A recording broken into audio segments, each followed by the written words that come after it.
everyone. Welcome to the International Conference on Design Futurists 2021. I'm Chen Yu, a PhD candidate at Academy of Arts and Design, Tsinghua University. It's a pleasure to be here and moderator the conference. Firstly, I would like to introduce the organization of the ICDF 2021. The conference is hosted by Tsinghua University, co-hosted by School of Design, Carnegie Mellon University, and Politecnico di Milano Design Department, organized by Academy of Arts and Design, Tsinghua University, and the China-Italy Design Innovation Hub, Tsinghua University. And our partners include the Center for Global Competence Development, Tsinghua University, Department of Information Arts and Design, Academy of Arts and Design, Tsinghua University, Art and Technology Innovation-based Tsinghua University, and the Innovation and Entrepreneurship Education Alliance of China. Thank you for coming. And firstly, we will invite the first keynote speaker, the Professor Lu Xiaobo. He is our Dean from Academy of Arts and Design, Tsinghua University. So he brings a speech with video. Welcome.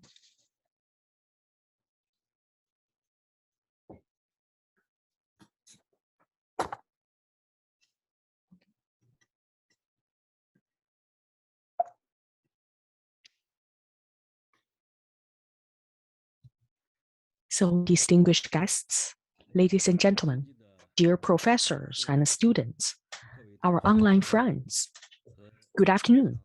I'm very happy to be invited for this ICDF 2021. So today, the topic I would like to share with you is about the change and reflection about the time and this discipline. Now I would like to share with you my screen. Response and guidance. Thoughts on the change of the times and development of design discipline. We are in the era of the changes with technology. We have the pandemic ongoing all over the world. At the same time, we are also experiencing more reform, more open up, and also we are in the startup of a new strategy. So at this point, we focus on dual circulation, high quality, and innovative development. So we know that for the new round of the technology revolution, industrial revolution, and pandemic will reshape our lifestyle. It will reverse many of the industries. It will also change the relationship between human beings and the world. Therefore, we need to update our concepts, content, and methodology. This is a huge challenge for the education. As we know, the function of education is a talent training centered. We also need to do the scientific research, providing social services. For the future, we will be more interconnected, more thoroughly perceived, and more deep intelligence. So AI, big data will bring us the changes, not only a higher efficiency, but it's more about the innovation, product, and service. In the future, in the digital and physical world, between human beings, between things, and human and things, we need to follow the natural logic as well as the social logic. So we can have the innovation, high quality growth, and a harmonious society. When pandemic is over one day, where are we heading? Many people have been thinking about that.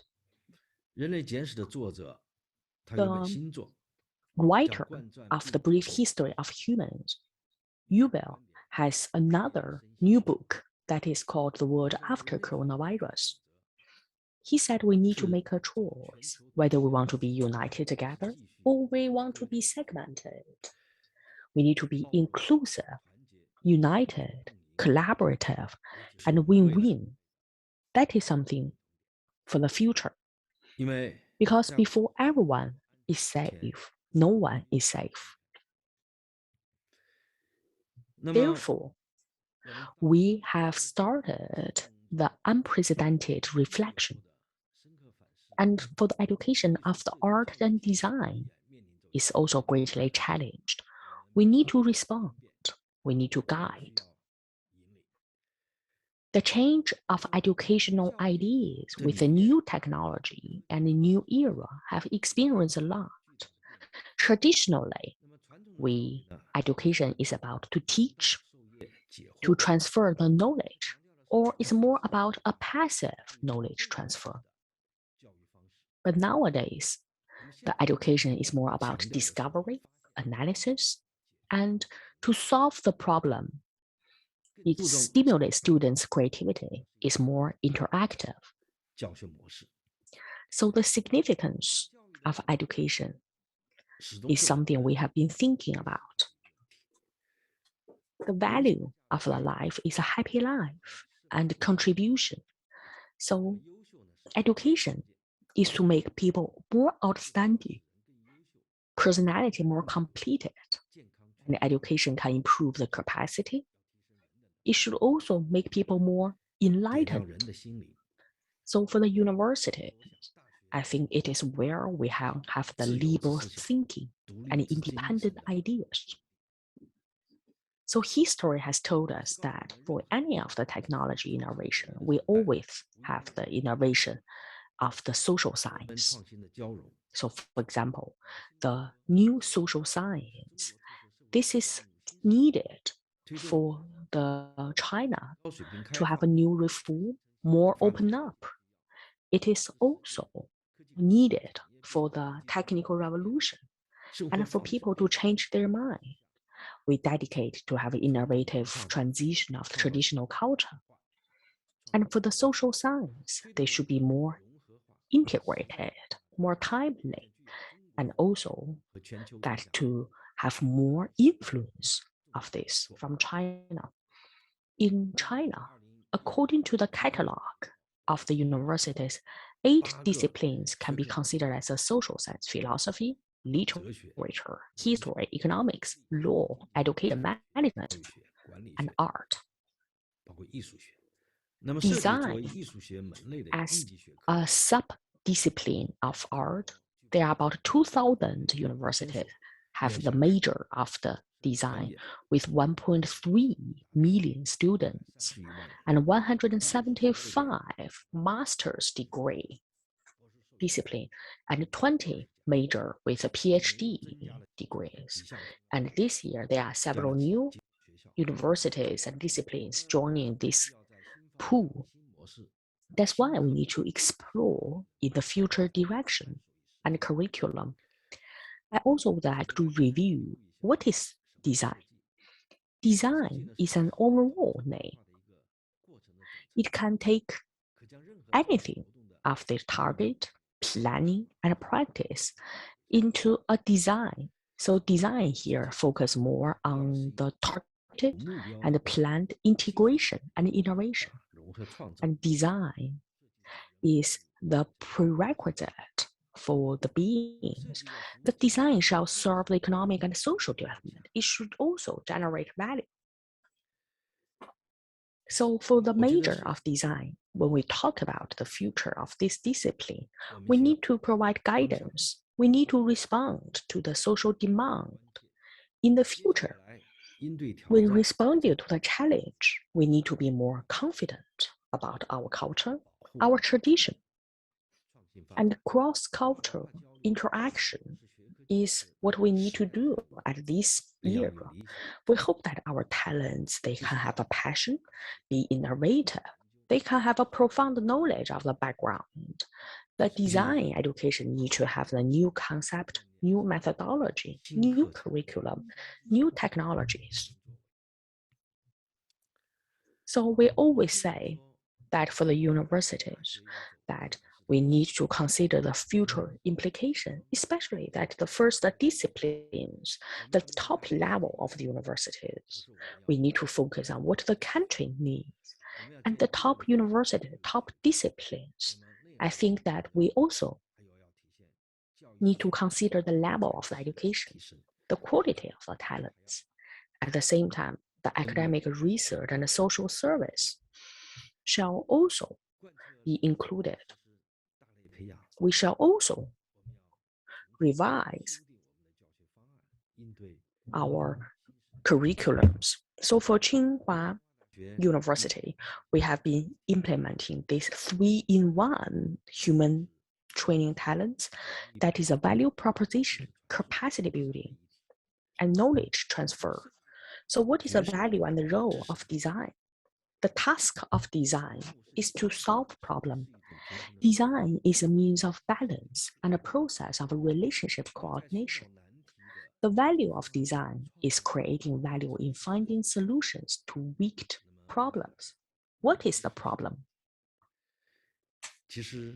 Actually, we do have a lot of challenges. For example, environment, and also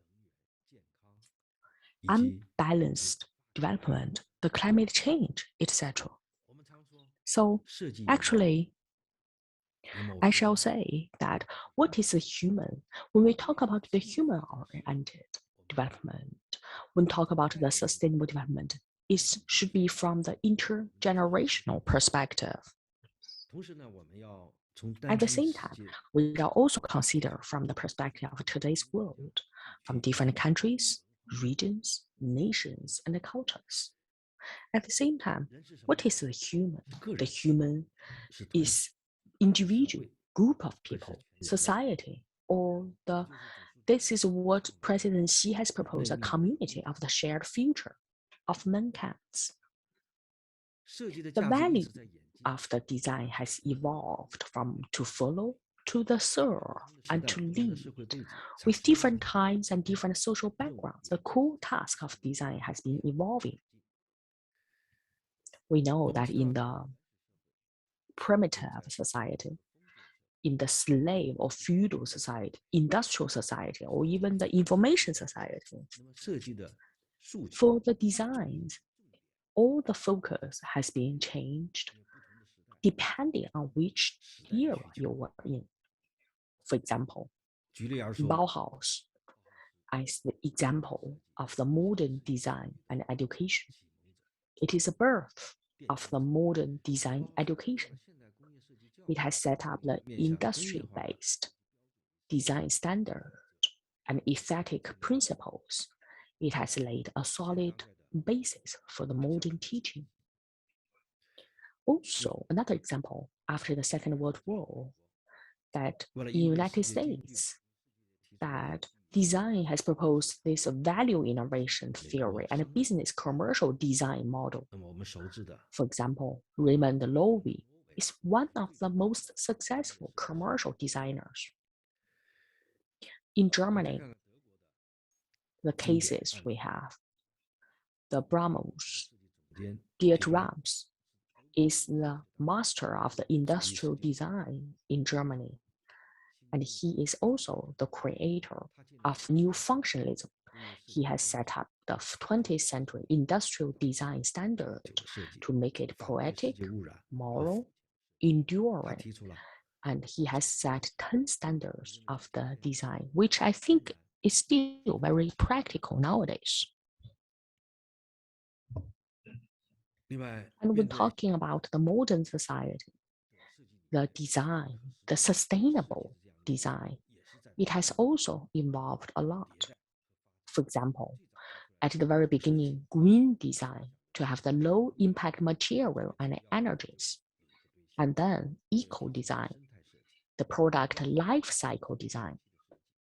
The third one is the product service system design for eco efficiency.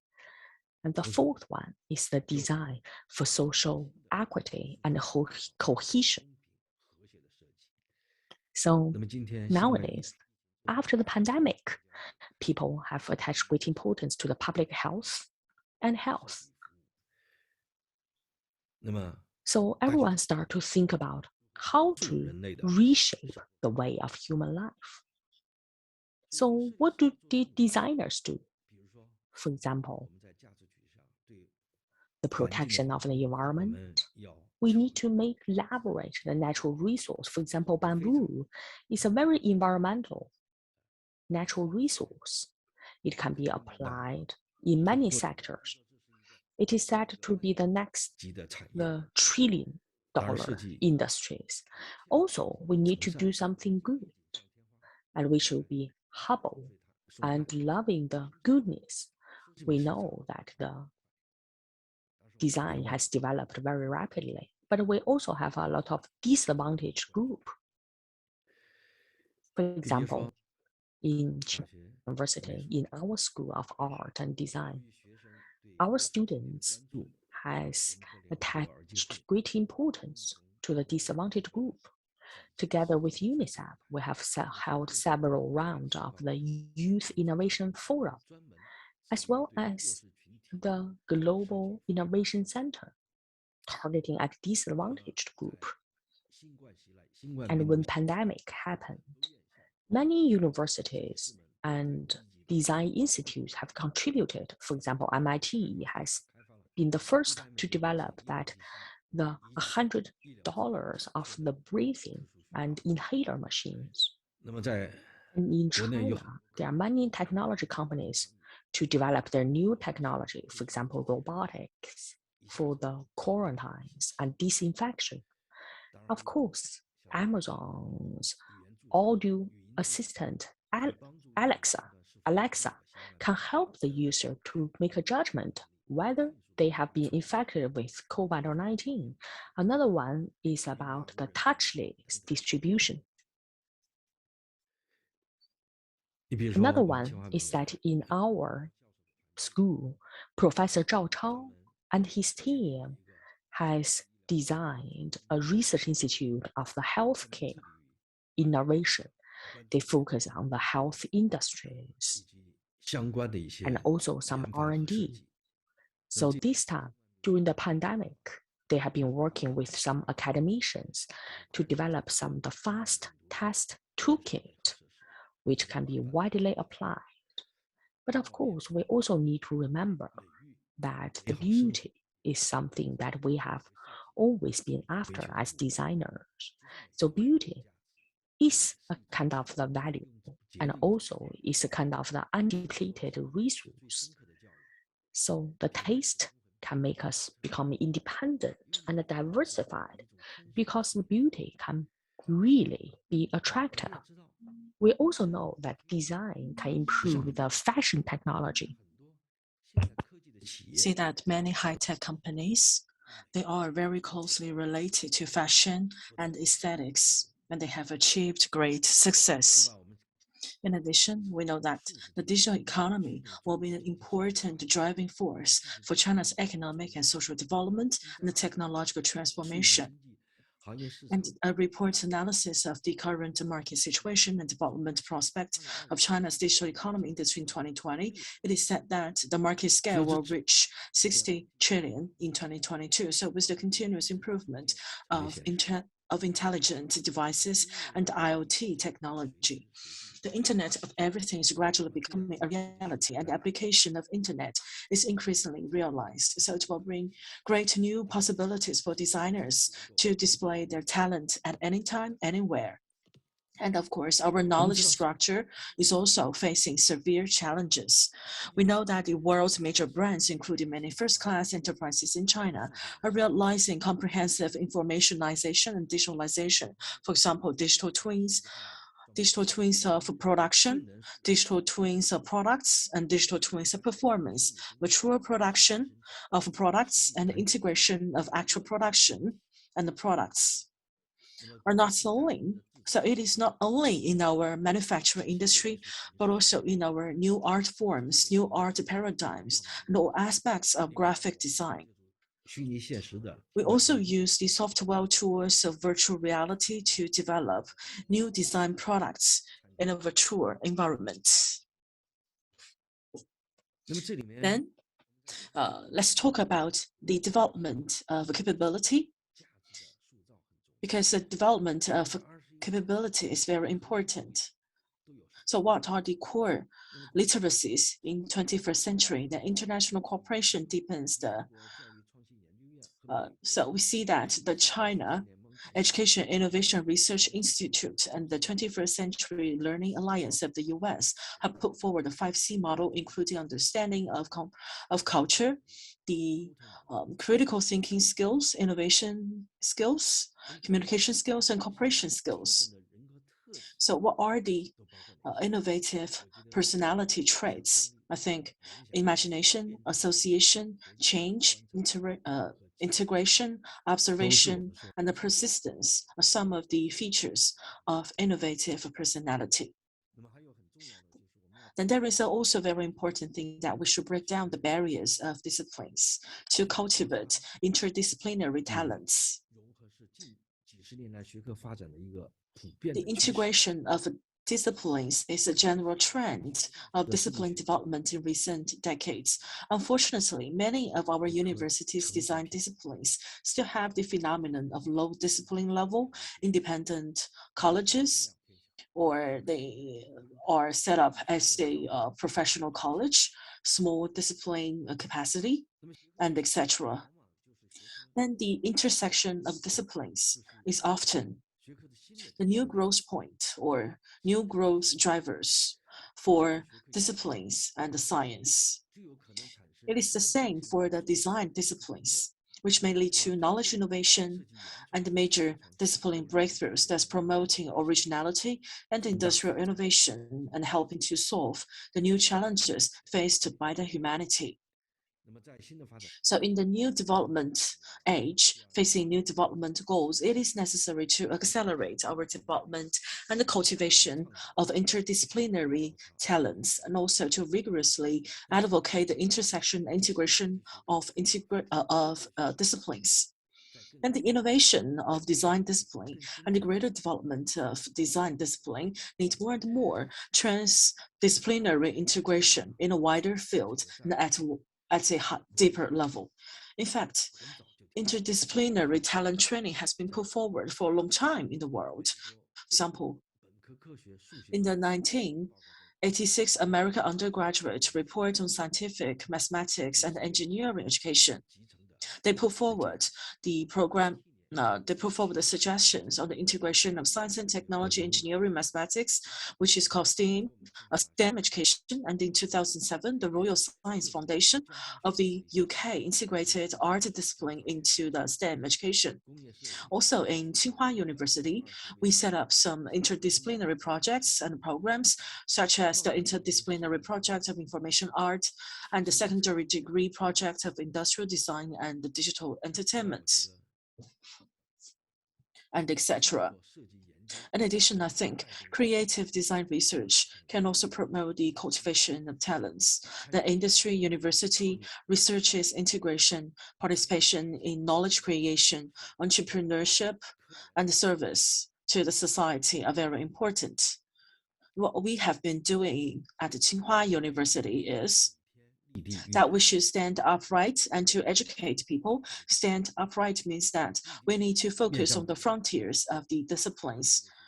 And we should have a very solid ground to base our education on the needs of the country. And the cultivation is to use the science and technology to support our teaching. This is the People's Celebration, which is a project led by Professor Ma Sai. And also this is the design of the red flag band in the Tiananmen Square, as well as the design of the color and the design of the national medal. Of course, we have also undertaken the design of the National Pavilion in Milan, for example, in 2015 for the World Exposition. From the architecture to the brand image, and this is the first time for our country to build independent pavilion at the World Expo for the first time. we're also very lucky to participate in key programs of the national R&D projects of the Ministry of Science and Technology. For example, the application demonstration, bringing together creativity, culture, intelligence, product design, and technology. And we are the organizer for this project. And we have developed the standards for the Chinese style paradigm and development of the database for Chinese style classic design. And we have brought together a set of interactive design systems. And we have also formulated a platform for the e-commerce service and dissemination. We have organized 10 institutions to implement this national key project. At the same time, we have established Qingdao Art and Science Innovation Research Institute in Qingdao, covering nearly 200 mu of land with an area of 140,000 square meters. That is, from this time, we have shifted from the passive acceptance of projects to that we take the initiative to change the design into productivity so as to improve the development of our design services. So this is the bird's eye view of our project and research institute in Qingdao.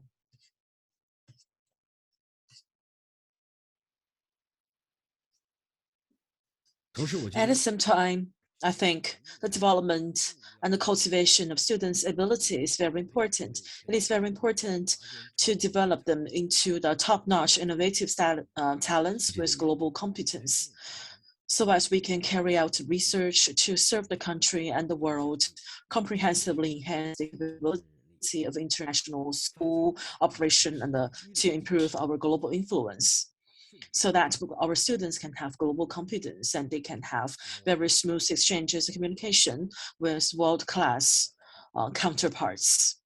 Of course, we have regularly organized various cross-cultural academic exchanges, academic cooperation, and research. This is the postgraduate program of global innovative design, which we jointly developed with the Royal Academy of Arts and Imperial College of Technology in the UK. This is the graduate program of innovative arts and media with the French higher business with HEC in France. This is the pictures taken and witnessed by the French embassy.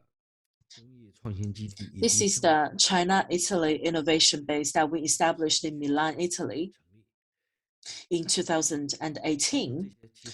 Actually, all those programs are aimed at cultivating students' global competences and to carry out international cooperation. In fact, in the field of international cooperation, we have started some and very close collaboration with important industries and enterprises.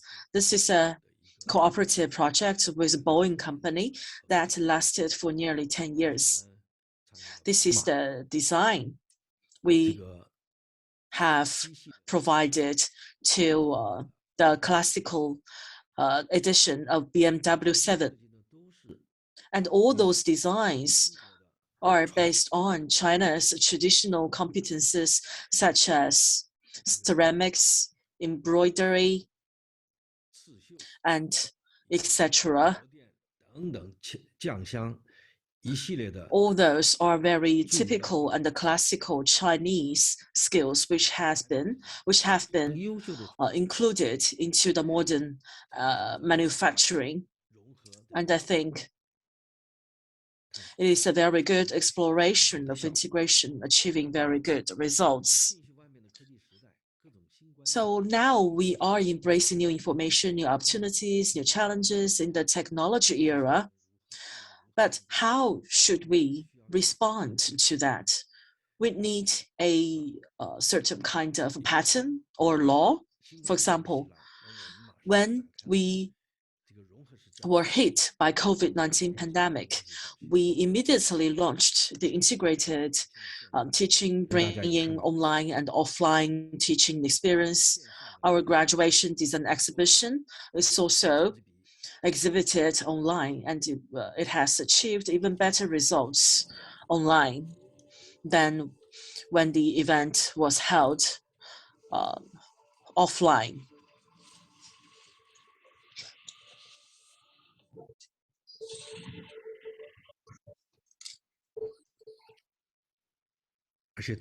And this kind of exhibitions will never end.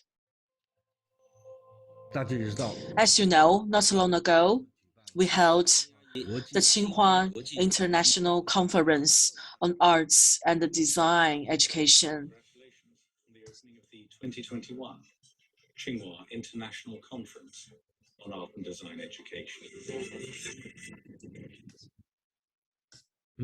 And this conference was a great success with nearly 50 top universities in the world attending, 26 directors or presidents of universities speaking at the forums, as well as 800 students and more than 2,000 works displayed on our online exhibition. At the same time, we have held academic forums, seminars, and workshops. All of them have integrated online and physical offline events so that we can break down the barriers between time and the space. And we have real-time interaction with many international organizations and countries. This is a exhibition of the excellent work by the students. And we have more than 2,000 works on display. Dozens of universities have participated in this exhibition, which means that in this new era, we are making use of a new way to exhibit the works of our students. And this can be a platform to exhibit the capabilities of our students and to conduct exchanges that will never end. In the meantime, we have real-time interactions with dozens of countries at the same time. Tomorrow, or we should say today, we will have some final conclusion. And we see that we're getting closer and closer to the metaverse.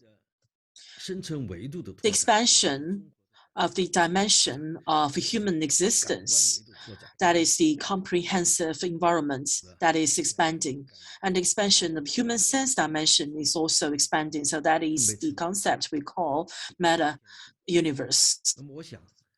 And this will be the last migration of humanity. Then I think that in the future, the design should play a more important role in the parallel construction of a new space-time between the physical world and the digital world. We know that the integration of new technological revolution and the humanities and art will be an increasingly important field in the future. We know that there are big data plus AI plus virtual reality, business technologies, and etc. And I want to say that we should also advocate designers, the role of designers. And in fact, design can empower almost all industries. And here we should emphasize the integration of arts and science. In 2019, we held the 5th International Art and the Science Exhibition Academic Seminar of Tsinghua University, which has become a very influential brand. We have held 5 consecutive years of this international conference, and we have taken the exhibition to the National Art Museum, the Science and Technology Museum, and the Tsinghua Art Museum, and the National Museum, and etc. Those are some pictures we have taken from the scenes of the conferences. We have displayed and spread the most cutting-edge and advanced international research experiments, products, new ideas, and new solutions on this platform. We always say that wisdom is based on knowledge, quality, competence, understanding, and ability. So what is the mind, or what is the soul? It is people's spirit and artistic feelings. Then in the future, in the era of artificial intelligence, I think both natural and humanistic values should be paid equal attention to. Science and arts should be integrated. And the diversification is also very important as globalization. In fact, art and the design drive innovation with the scientific spirit and the humanistic feelings.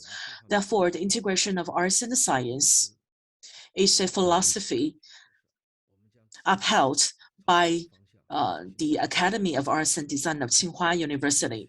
We say that the development of disciplines and the innovation of designs and the construction of a better life need the wisdom of human beings. We should let the wisdom to fly freely. Thank you very much. And the moderator, dear participants and audience, this is the end of my presentation. Thank you very much for your listening and patience. Thank you. Okay. Thank you, Professor Lu.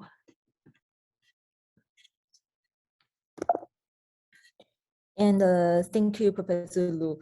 And thank you for you giving us a rich and in-depth presentation. Thank you.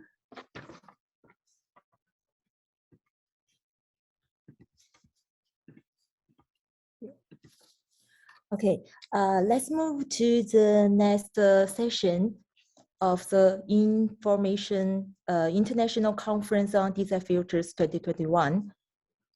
And the section talk about field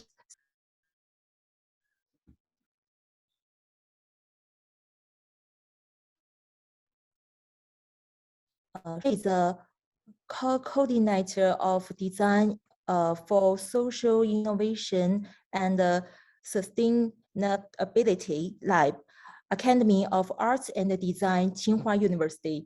Let's welcome Zhong Fang to moderate the Futures Society session. Welcome.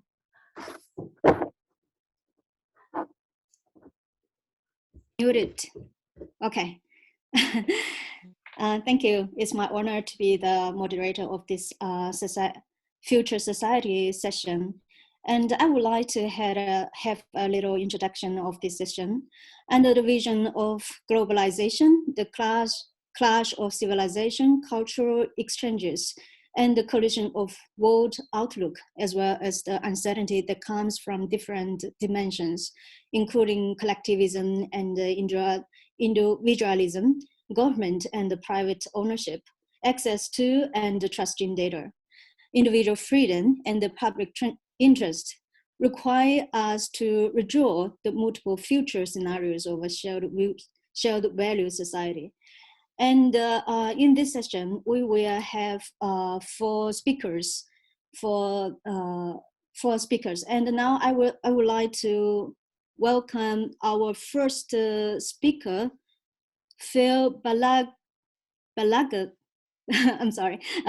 Phil Balagtas, and he is the president and founder of the Design Futures Initiative.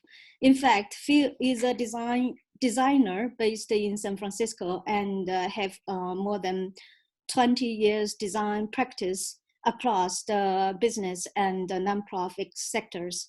So let's welcome Phil.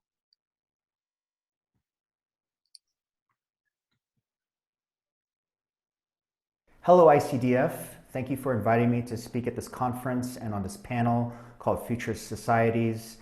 I want to begin by talking about futurists across the centuries. I know this conference is focused on design futures and futures thinking, but I think we should try to remember some of those people who have come before us and who have also been futurists and designers, starting with these people here. Nikola Tesla, as you may or may not know, had the idea of wireless charging, which is still today trying to become a reality. Isaac Asimov had really kind of conceived of the internet in some of his early science fiction, as well as Jules Verne, who really imagined us landing on the moon early on in some of his literature. Robert Boyle was thinking about organ transplants.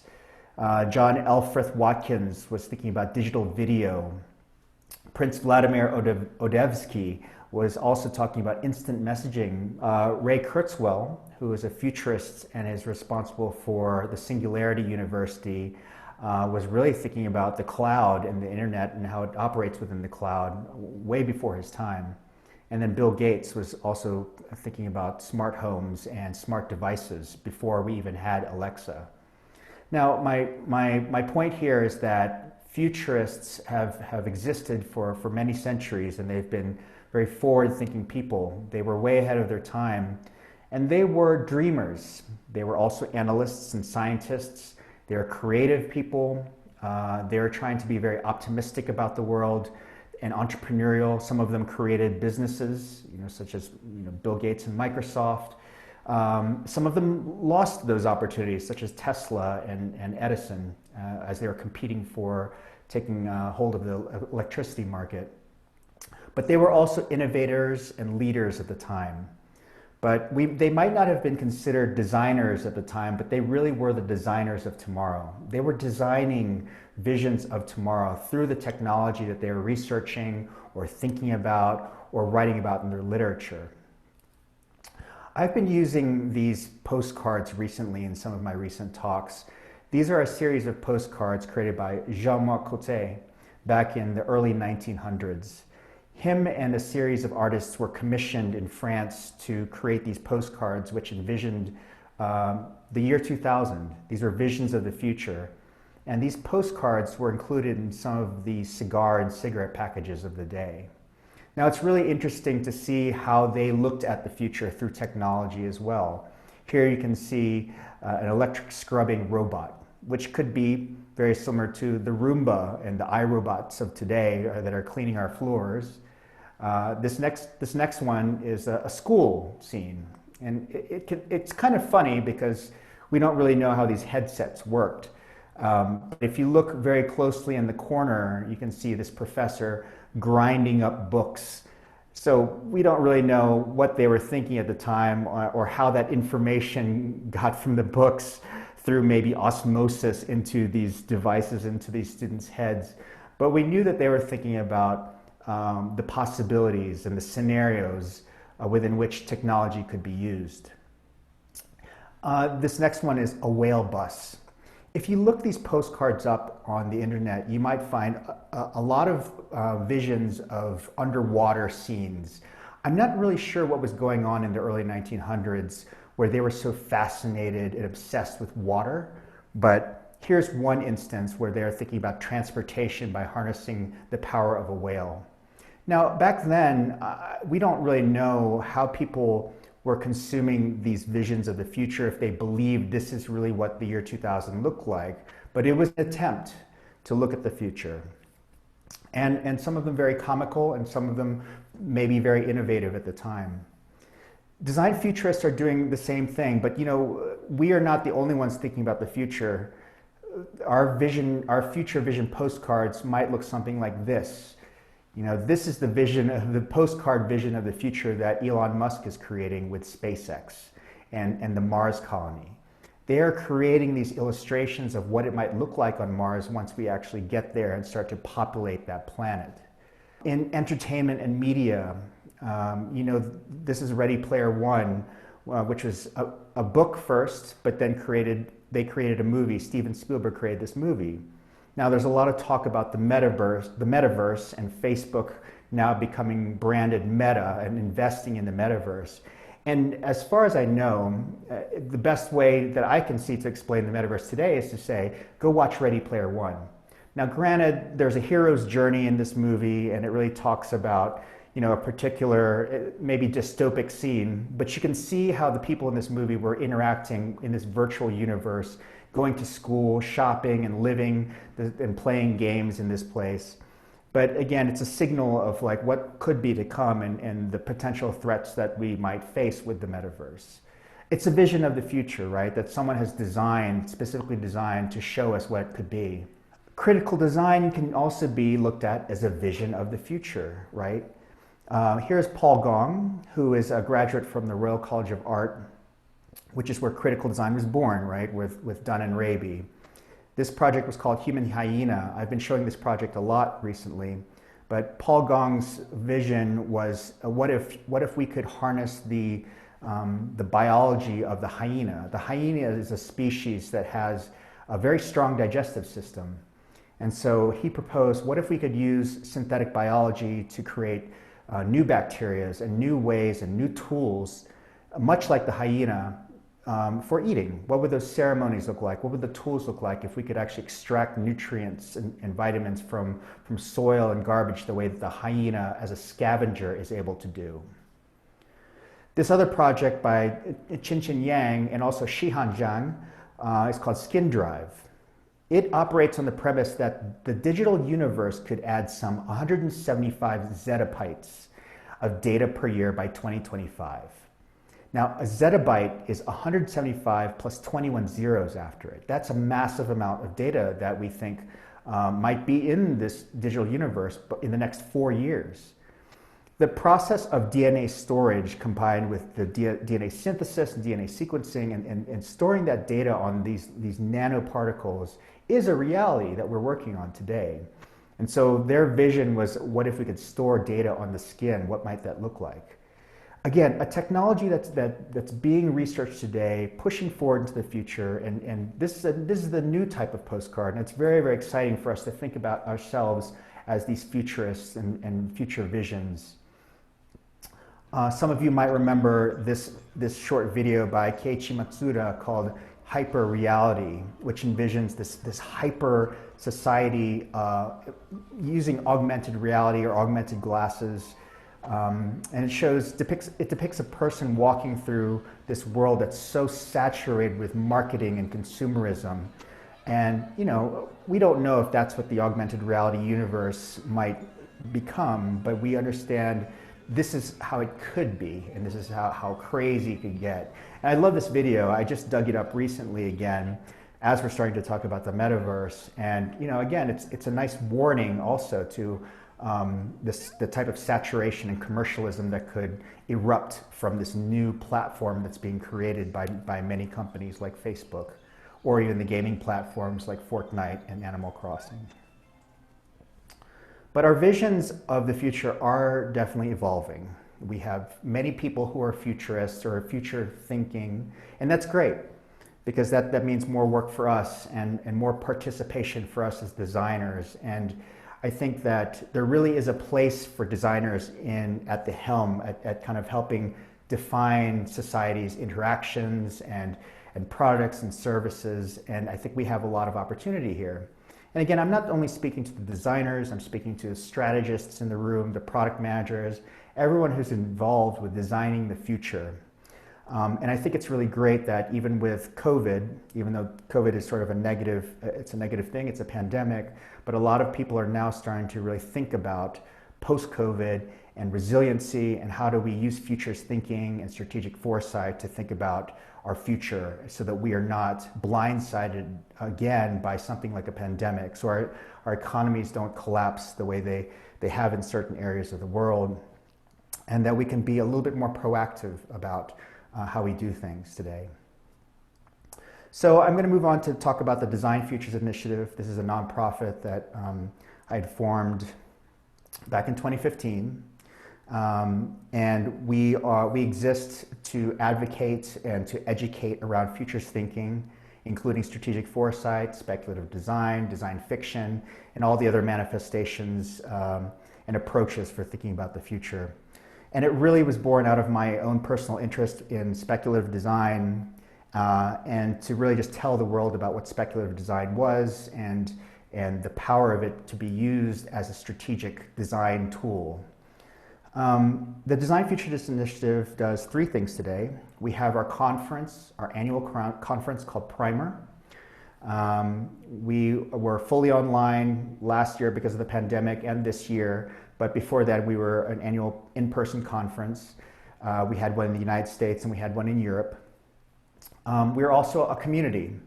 We have a community of meetup chapters around the world called Speculative Futures. Like I said, I started this by creating a meetup back in San Francisco in 2015. And then that grew, and we started chapters around the world. And then we have our own programs. We have our own training programs. We advise students. We do a lot of mentorship. We have a program for children as well. And you can find out all this information on our website, futurists.design. Like I said, Primer Conference did happen this year. It was fully online. We hoped that it would be also in person, but we decided it was safer to do it online. Our theme was Now What? The theme of the conference was called Now What? So now that we've gone through the pandemic, now that our entire way of living and shopping and doing business has been changed due to the pandemic, now what? Now what do we do? And we had a lot of really great talks from people around the world. And you can find a lot of those talks on our Vimeo website, vimeo.com/showcase/primer21. And like I said, we are a community. This is just a map of some of the chapters we have.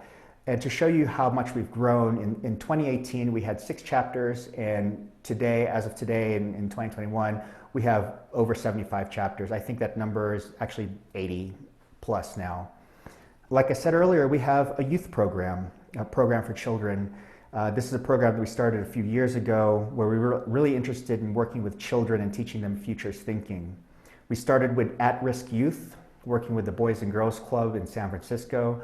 These were children who were growing up in challenging neighborhoods such as gangs, surrounded by violence and drugs. And we were teaching them how to think more positively about their future using futures frameworks and design thinking. And now we've evolved that program, and we're working with a VR startup called Fanaticus. And we're creating sort of a metaverse also for children to learn how to think about the future in a virtual space. So we've created this game, this facilitated game with Fanaticus, where kids in hospitals or with other conditions can enter the game through a VR headset or through a mobile device or a web browser and interact with other children and learn about how to think about the future. What you're seeing on screen is a planet, and part of the premise of the game is you have to care for the planet and think about the planet's future using these methodologies. And it's really great, and we're looking for funding right now, so if you are interested in donating to us, you can find out information on futures.design. We also have our own training programs that we started a couple years ago. We partnered with the Futures School. They're a strategic foresight training organization. We partnered with them, and we have our own speculative design program. It's 2 days, and we teach you about speculating.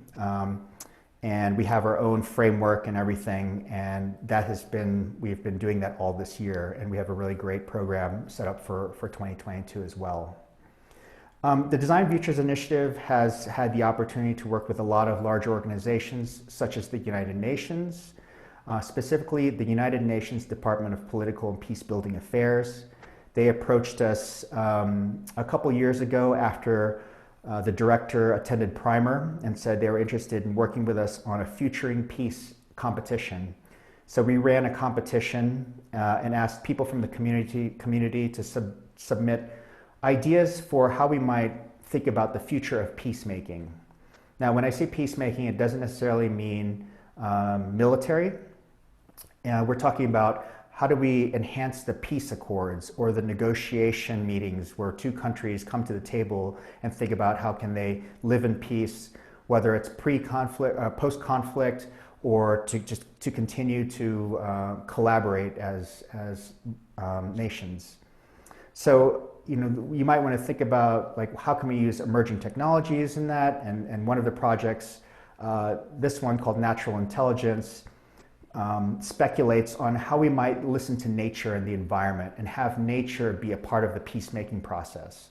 So what if we could find a way to take data in from the trees and the flowers and the water and try to understand what nature needs so that we can create a more effective peace accord, incorporating the environment, incorporating what the needs are of the environment, and how do we actually sustain peace that way with them as an actual voice. Another one of the submissions was called In Peace We Believe. This is a set of cards that could be used in the peace negotiation or peace mediation process. And so the United Nations is actually creating a full set of these cards and developing it further for use in these actual negotiation meetings. So this is an example of how the competition actually led to a real product that is being used by the United Nations today. The role of design is changing, and I think that as the sciences and society continues to evolve, we've seen so much evolution and transformation that's happened over the last year, focusing on families, focusing on the systems that have had to change due to the pandemic. And I really believe that we need to continue to monitor these signals in the world so that we can continue to evolve as well. And so I'd like to kind of just talk about some of the new types of roles for designers in the next 20 years. And a lot of these are probably signals that you are aware of today. Of course, I strongly believe that the designers of tomorrow will be specialists in futures and strategy. I think that more designers need to be part of the strategic conversation. And I think futures thinking is really helping us get there. Again, I see a lot more interest in this discipline, and I have a lot of hope for that. Of course, the metaverse experiences, now that Facebook has publicly said they're going to invest in the metaverse, whether the metaverse becomes as big as their original social network, we still have to find that out, but many companies, especially in Silicon Valley, are investing in that platform. And so they're going to need designers. And I'm saying in the next 20 years because it's going to take some time for us to really understand what this means and to evolve it and to develop it. So I really believe that we're going to have a strong position there. Synthetic biology, of course, we are just starting to tap the surface of what we can do in the lab by growing meat, by growing organs, and synthesizing many, many things in the laboratory. Those products, whether for healthcare or for consumers, need to be designed, and we need to think about the ethics. We're dealing with like real human cells or real animal cells, and they're going to need design. I'm not trying to mention a lot of like the big brand companies here, the technologies that they're working on, such as Elon Musk's Neuralink, but brain interfaces have actually been around for quite some time. They haven't exactly been as popular as a lot of other devices, digital devices, but EEG caps, brain sensors have been around for quite some time, and that technology has been being developed. And we're just starting to understand how the brain works and how it works with the other parts of the body, other systems in the body. But the neurosciences are starting to catch up, and I believe that there are going to be opportunities for designers to actually have a part in what those products and experiences and interactivity will be in the future. Again, another Elon Musk project being space habitats, but we know it's not just him and Amazon.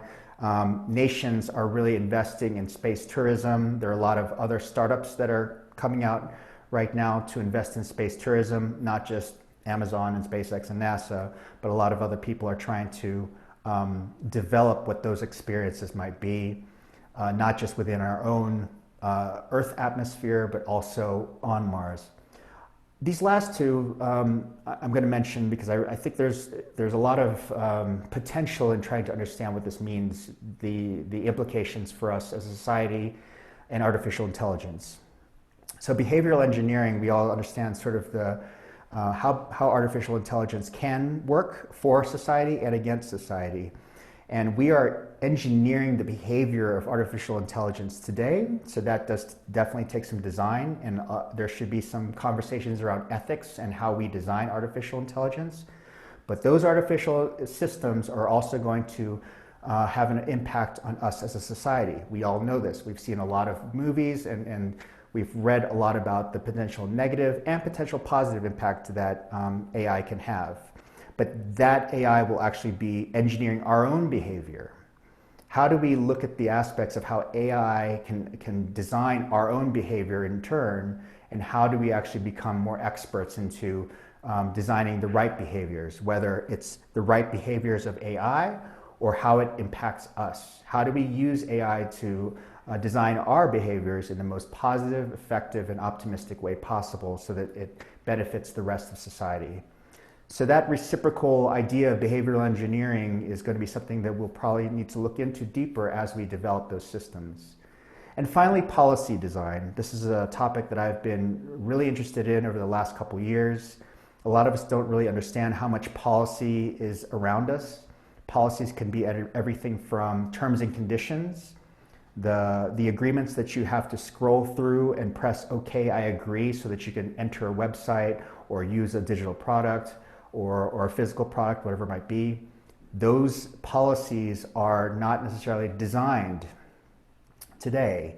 I mean, they are compiled based on a lot of different foundational elements, such as laws and regulations, and some of them are actually crafted by the company or organization. But I think there's an opportunity for us to design them better. I've been looking at a lot of I've been trying to understand what is policy today, what are the different types of policy, whether it's like laws or terms and conditions, or even it's just like a sign on the door that keeps people from entering an establishment. There are lots of different types of policies, and I think that we have the opportunity to design these policies better and use design thinking and ethnography and user research and futures thinking and ethical implications, and really have a part in the rules and conditions that govern our products and services of the future.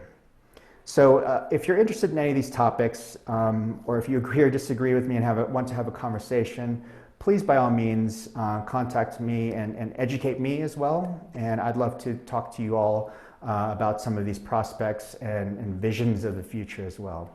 Thank you so much. I hope you all have a great day.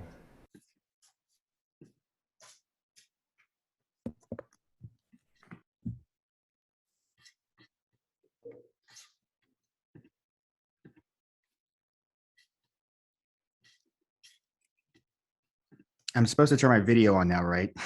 Yeah, thank you, Phil. And it's very inspiring to learn that you and your organization have done a lot of things related to the future scenarios.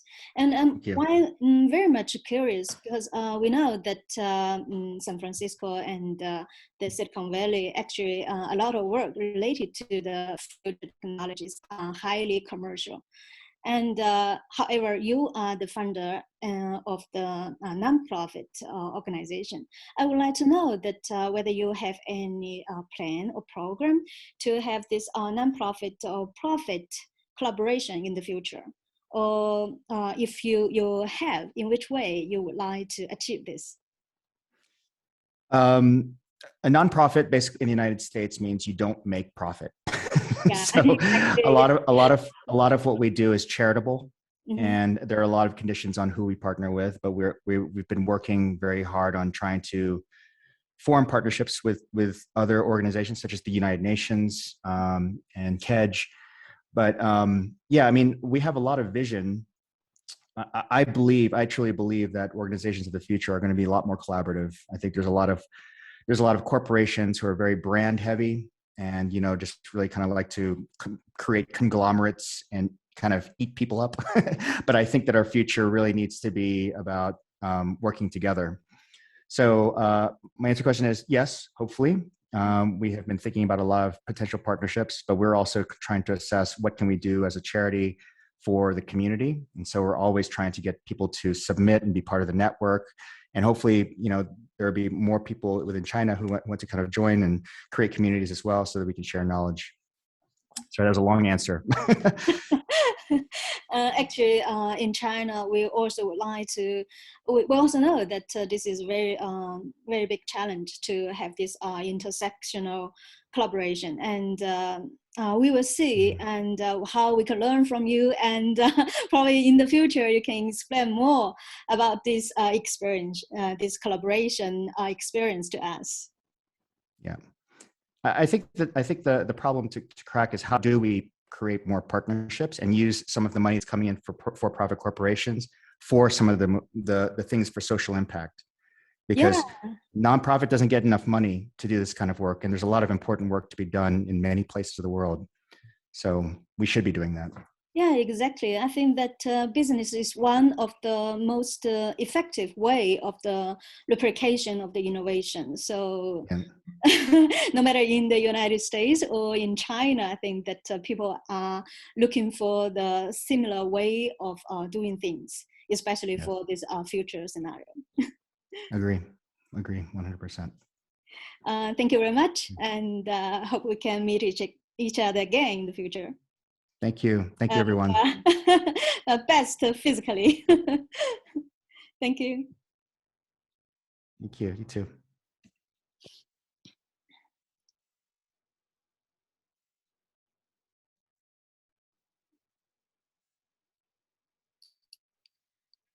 Now we are having our second speaker of this panel, Ms. Chen Yulu, who is the Service and Vision Design Unit Leader of China Social Innovation Center and Design Innovation Department of Hitachi, China. Actually, Ms. Chen is a longtime friend of me, and we in fact had a lot of collaboration in the past 2 years. And I would like to have more understanding of her current work and probably the future plan of the Hitachi company. Let's welcome Ms. Chen.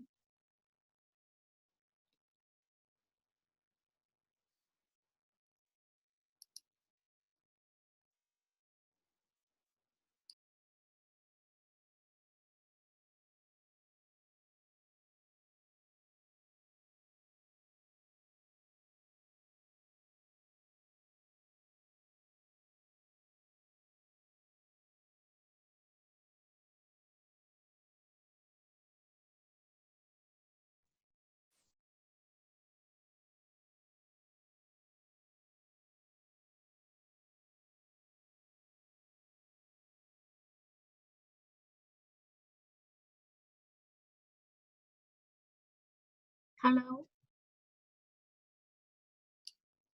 Can you hear me? Yes, we can hear from you. Thank you, Dr. Zhong. And I will start my presentation. I will speak in Chinese. Okay. No problem. Okay. 大家好, Hello, everyone. I'm from Hitachi Research Institute. I would like to thank the organizer for giving me this opportunity to share with you the vision design for Society 5.0. So I would like to introduce you the design activities we had at Hitachi. I joined Hitachi in 2009, responsible for product design of elevator, air conditioner, and the ATM, etc. User experience design of digital products, as well as for the digital transformation and the digital scenarios design.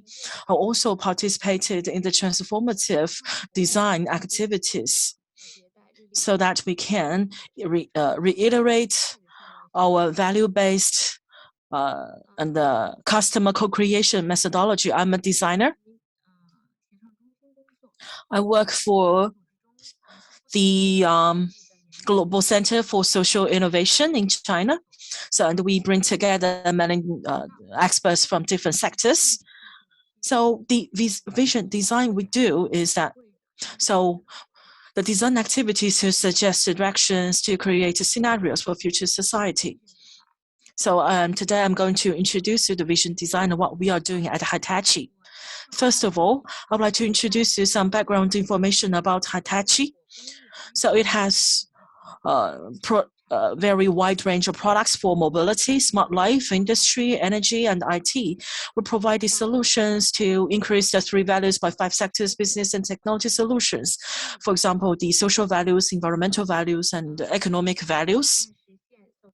And we are now trying to challenge to achieve super smart cities, super smart society 5.0.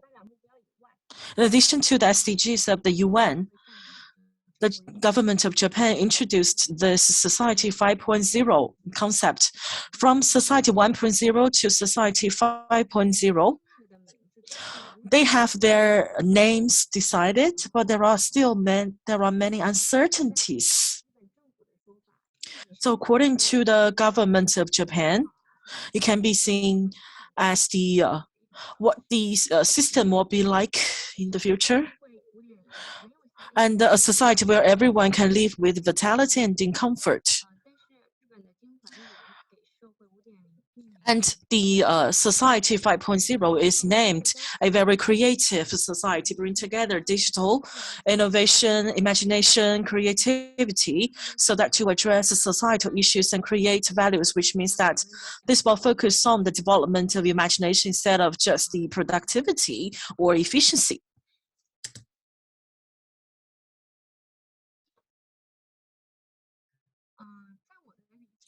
So according to my understanding, Society 5.0 is an initiative, which means that we make use of digital technologies to build a smarter society to address the issues such as the declining population. So Japan is embracing this much earlier than the rest of the world. What we try to do is to develop concrete vision initiatives. And through our exploration of this, it can help us to find the opportunities for innovation in the society. This is a very early example to explain you some design activities at Hitachi. About 15 years ago, we have done a screen display. So back then, there weren't many digital displays. So the aim of this design initiative is that we can provide information to the passengers on the screen. Very sorry, Madam Chen. We really can't hear you very clearly. It's very choppy. I'm not sure whether are you using your microphone or are you using other devices? So can we try again? It's very difficult to hear very clearly, actually.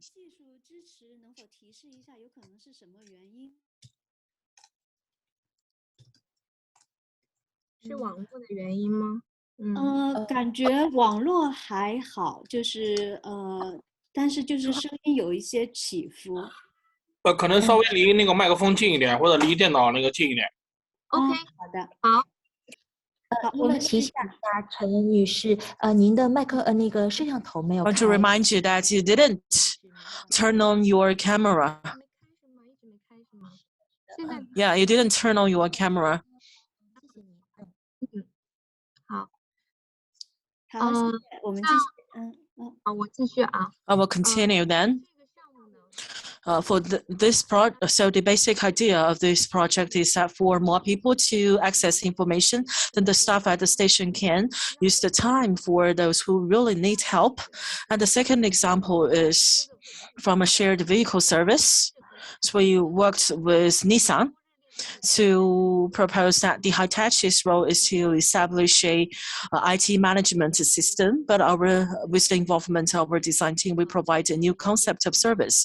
So the vision is that for those vehicles that are not popular to be shared, to be a new mobility system, in order to achieve this goal, so we have cancelled the idea of appointment. So when you see a car, then you press a button, then you can go into the car and drive it. You don't need very complicated process. And this is service design is a very mature concept back 15 years ago when service design was still a very strange concept. We have developed processes and methodologies to expand this idea to our group as well as our partners outside the group. Now, this kind of projects and activities and methodologies have been matured.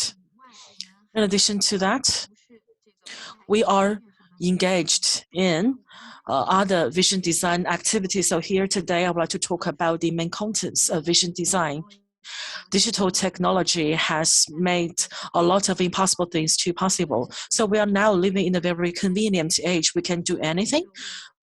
Whether this is a society that we would like to have with the discussion with people from different communities, we are thinking about what are the new roles of the system of the society. So this is the don't just be smart, go beyond smart. Today, we have a lot of advanced technologies available.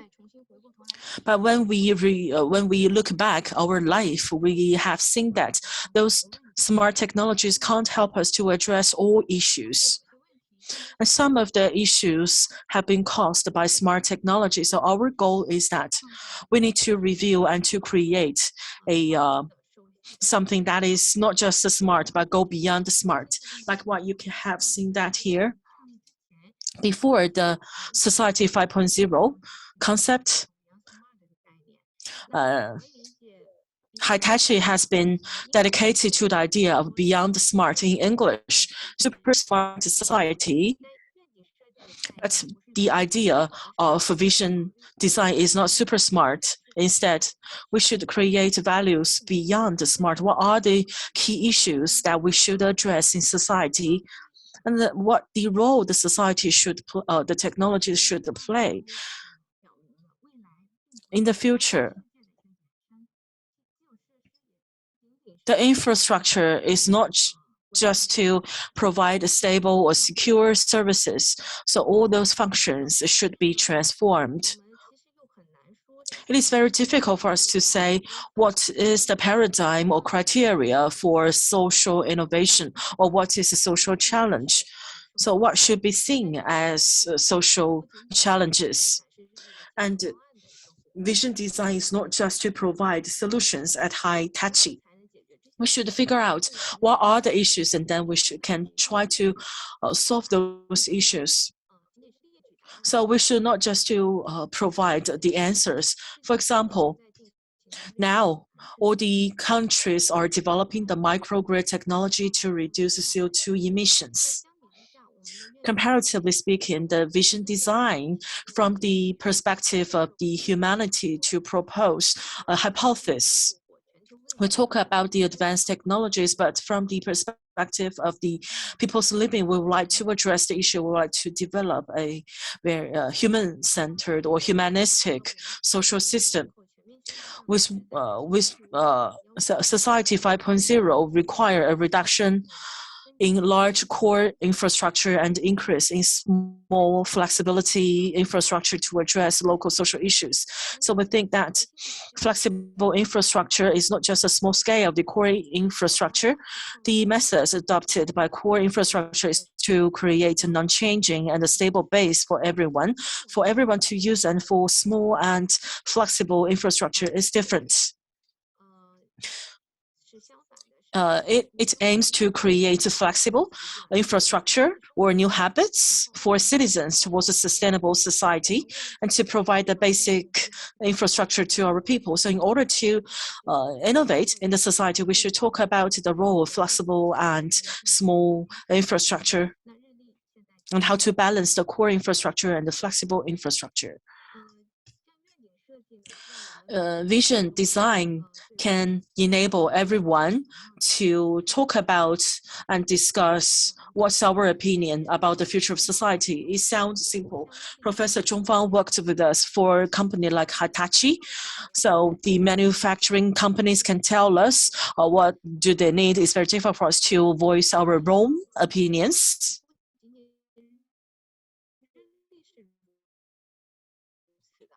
So I think that it's not only about us, but for many countries, that we hope that can create some of the ideas. So it's not only about the Hitachi, actually internally, or among the industry, people will ask us why you want to do this kind of the vision design. So this pie chart has shown that the vision design in our business. So besides this, you can see that when the size is larger, the business is much larger. However, the target and the value is still about the red part. Only this red part we have, it has decided the value. So we think that the vision design actually is to lead the future direction to create some new business and service.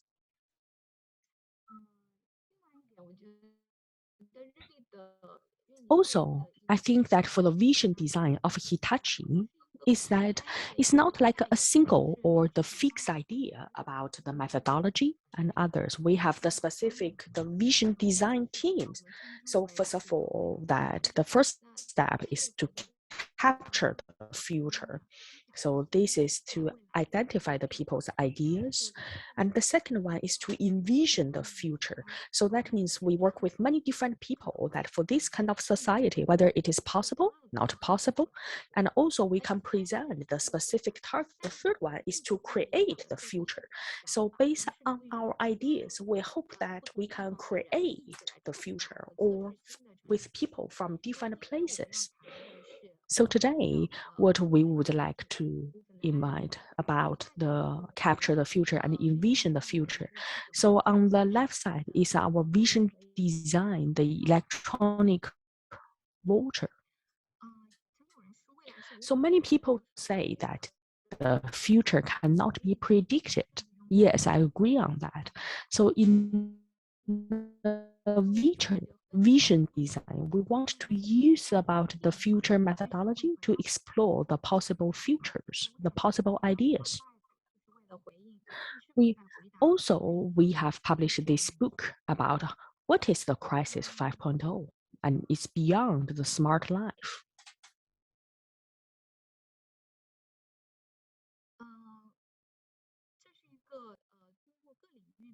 The crisis 5.0, through the experts of all the industries, we have the discussion under specific topics, and then we will try to explore the societal issues.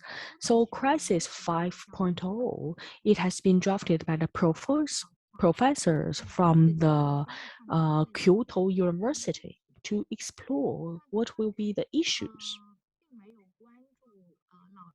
So you can see that it didn't give much about the aging society, the gap of the rich and the poor.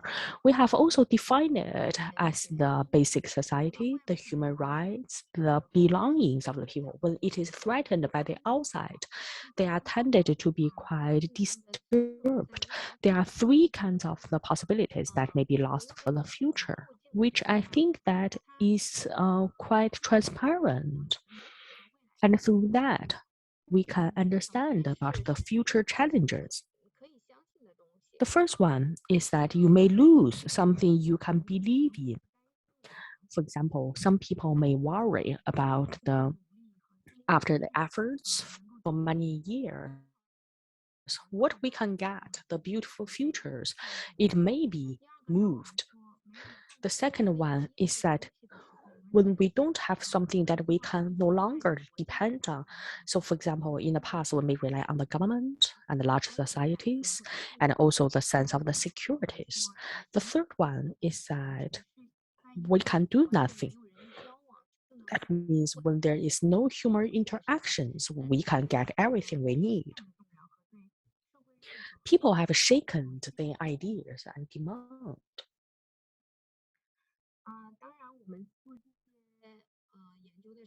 Of course, when we do this kind of research, it's not like people to make feel very pessimistic.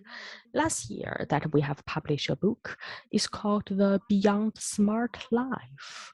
So this book is trying to answer the question about what is the future of society in terms of anxiety and problems, curiosity, and subjectivities.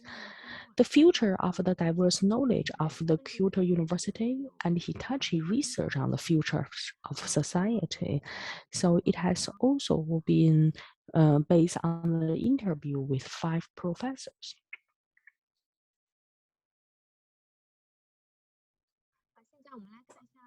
The second one I want to talk about Kizashi, science or the foresight. So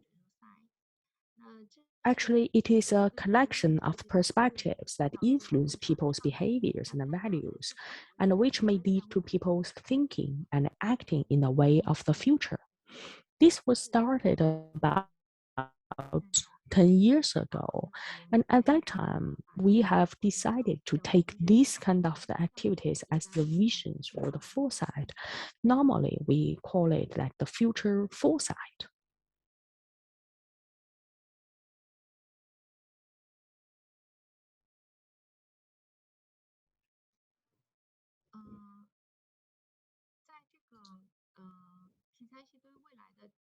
So Kisashi is about how people can take the actions for the future. It's a very simple conclusion. In 2010, we started to draft this Kisashi report. For Hitachi, at that time, because of the Lehman Brothers, we have lost about 718 billion Japanese yen. So at that time, we have drafted about the 25 future signs. And so far, this is the most attractive one. Another one is that in the 2016, that the Japanese government, when announcing about the future 5.0, we have designed this community society, the signs of the digital society. And last year, because of the pandemic and the climate crisis, we have created the signs for sustainable society. I also want to give some examples here. It's called Beyond Green. Beyond Green actually means that diversifying values in response to environmental protections.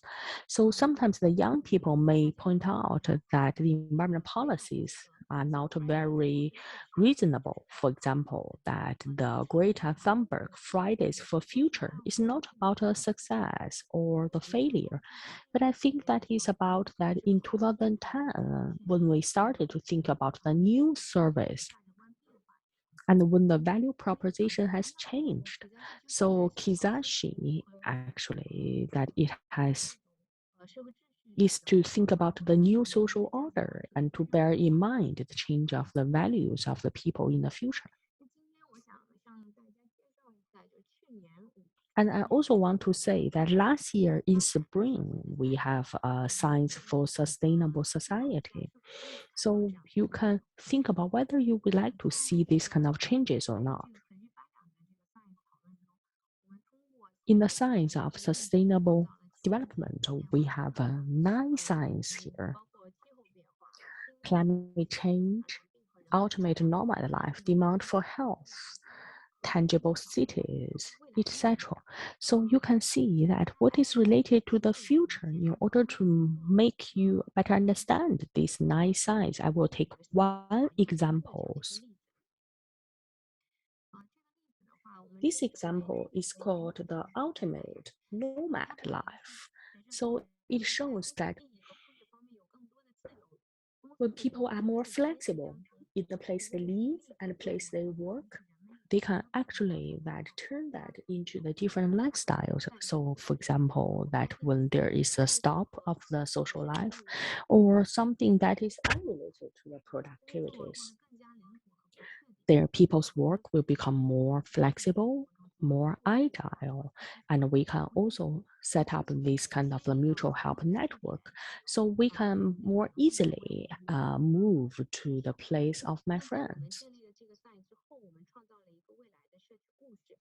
After we build this size, the story is entitled that people shall not be isolated.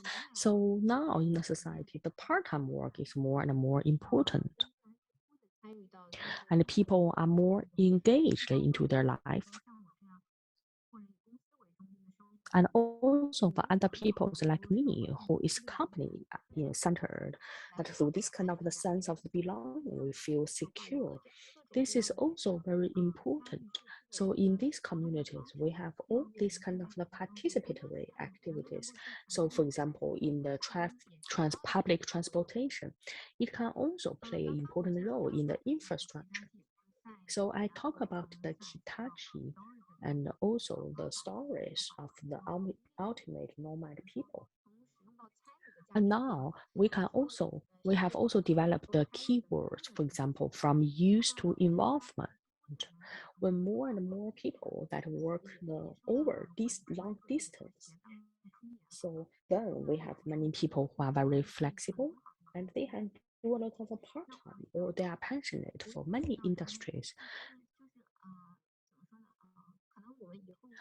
So in the future, maybe we cannot see that when everyone is still working very hard for the society, that may bring a little bit changes of the work style. So in this process, Hitachi, we have also been trying to work with the communities on that. So I think later that you may also see that we have been doing the same. We need to create and change the different lifestyles and also like to improve our productivities.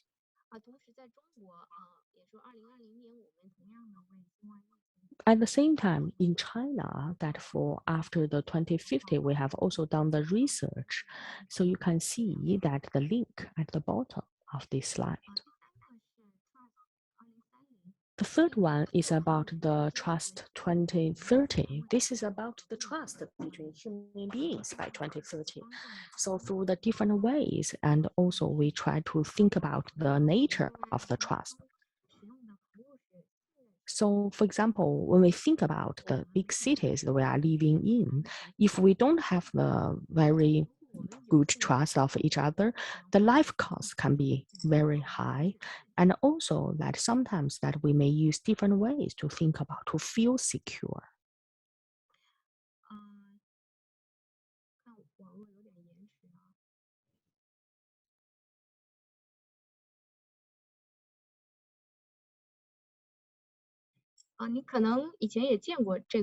You may have seen this picture somewhere. It is done by Rachel Botsman, the writer of The Trust. She wrote that how the trust can lead us to something that not very familiar. So for example, when you get to some place, new places, or live in the stranger's home, but through the good design, you can generate and create some new designs.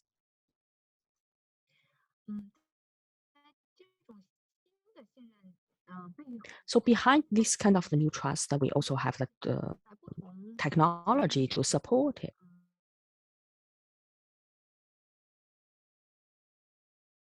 Technology, they have many members changing that how people are interacted or the organizations are interconnected, and also the connections. So therefore, the trust of 2030 that we are here to talk about in 2030, what will be the trustworthy society? Very actual issues. So some people think that maybe it's different from what we used to have. So I can also give some brief introduction on that. So first of all, we have considered about three kinds of the extremes of this. So for example, like the different kind of ideas. And also for the centralized society, it means that the centralized organization has been changed and all the data of their customers and also the citizens can be given that. Well, in the central, we also have the decentralized and transparent, but the trust is cultivated in the small community. Another one is about the essentialism and transparent. So that means many things we have is based on the individual's trust of each other. So for our discussion, for example, the life and also the words we use can be trusted. So we give it like is a name is called about the future archaeology. So that means from the objects we can think about how to live there. So it's just like that for archaeologists that they have used the fragments of the people. So this is that we have created some of the cases. I also want to give some introduction here. This is the centralized and curated. So for example, like this is an organized society. There is the strong one. So for example, like in the center of the universe, all the data will be given there. So all the service they can get is quite customized. So it's like the extension we have, but I don't think that we can reach that. I think this is a very ideal world. The purpose of that is that when the society, when it happened, so how it can be existed. So you can see that they are very centralized and they are uniform. This is a personalized meal bar. So on the package, it's not only about your name, but also when you shall take it. So then people start to ask that, what is the interaction between this company and their customers? So in certain time, they can feel safe to eat something. So that is going back to our daily utensils. Another one is about the decentralized or distributed autonomous. So this is just in reverse, that the big organization cannot be trusted. So everyone can only be trusted in the small community. So you can see this is a kind of a hot topic. So for example, we need to think about that when the technologies are introduced to the extreme world, it may change. So for example, that all these the things, they are more like a handmade in the new society. We have also created very interesting calendars. It's called locally printed medicine. So it's printed by our 3D printers. So you can see that it belongs to the local community and they can immediately recognize that. But in the world, you can see that some of the shape of the equipment. So that means this kind of the shape that only we can recognize can make us feel safe. The last one, it is about the decentralized and transparent. So that means based on the building trust of each other rather than centralized one.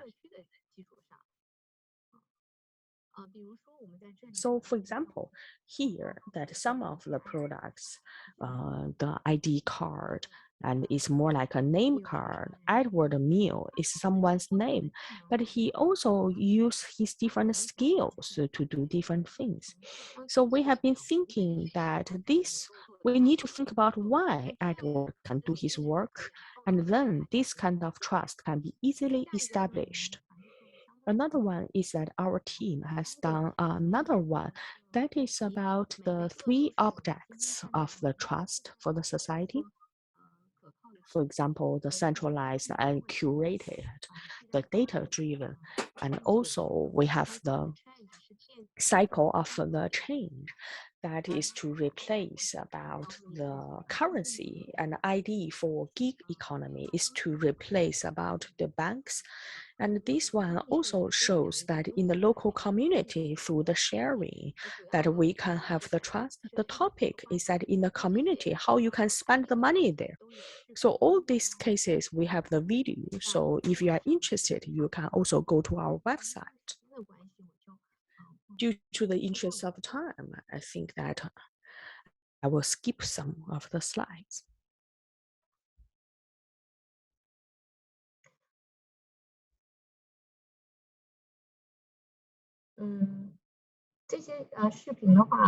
So all these videos, as you can see, that due to the interest of time, I cannot play all of them.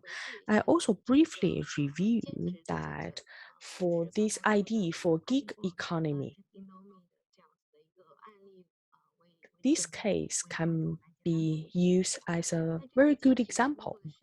So in this part-time work, you can see that people are creating something that they don't know what kind of new jobs they can do. So for example, at the concierge,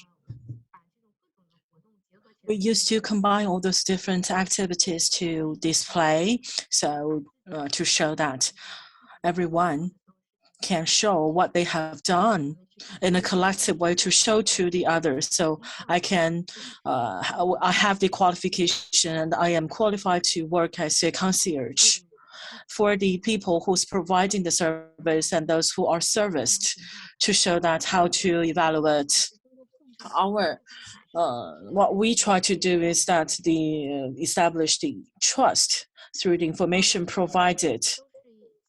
All those are the capturing of the future as well as the relevant activities. Like I said in the beginning of the presentation, through these 3 types of activities, every one of us can have an opportunity to express our opinion about the future society.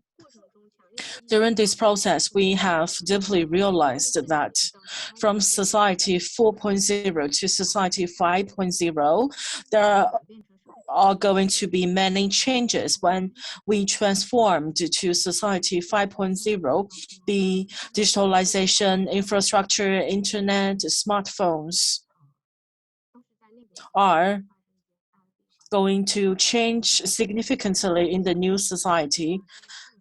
And the infrastructure supporting 5.0 will be totally different than what we had before.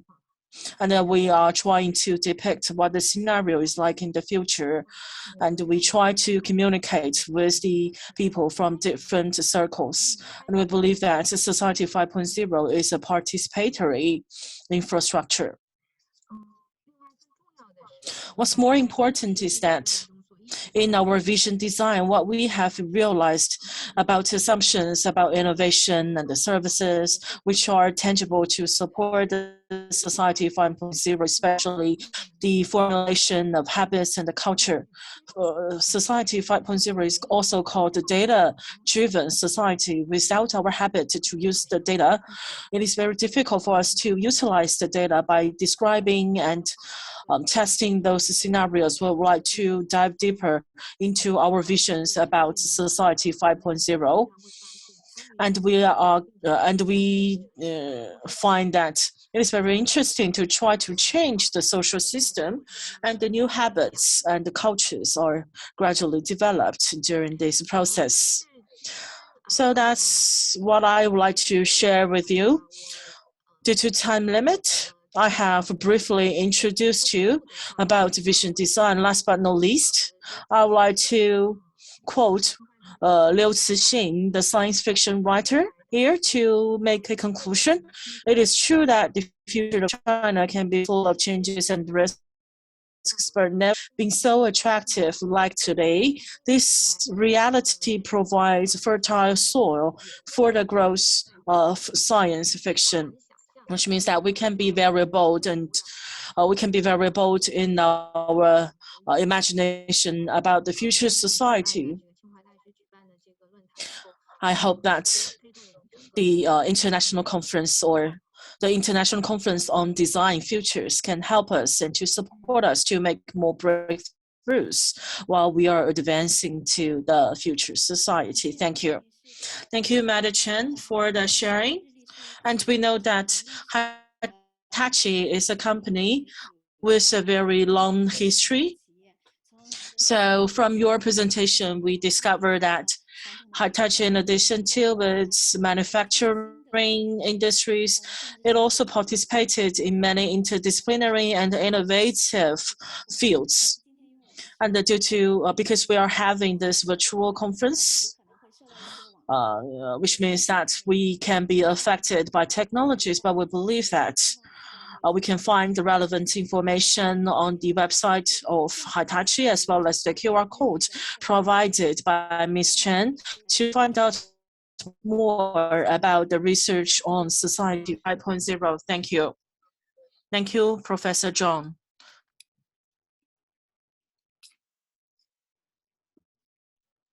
Our next speaker, Oslo School of Architecture and Design, Professor Edeholt is the tenured professor of design. In fact, he had a very long history and background of industry design. However, recently, he focused on the design. Edeholt is also a friend of me, and we met each other for several times in China before the COVID-19. However, now we are only have this possibility to learn from him again from this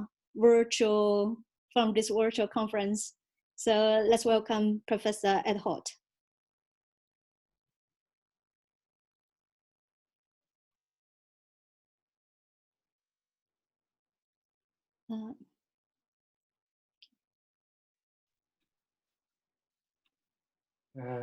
Should I just share my screen? Yes, please.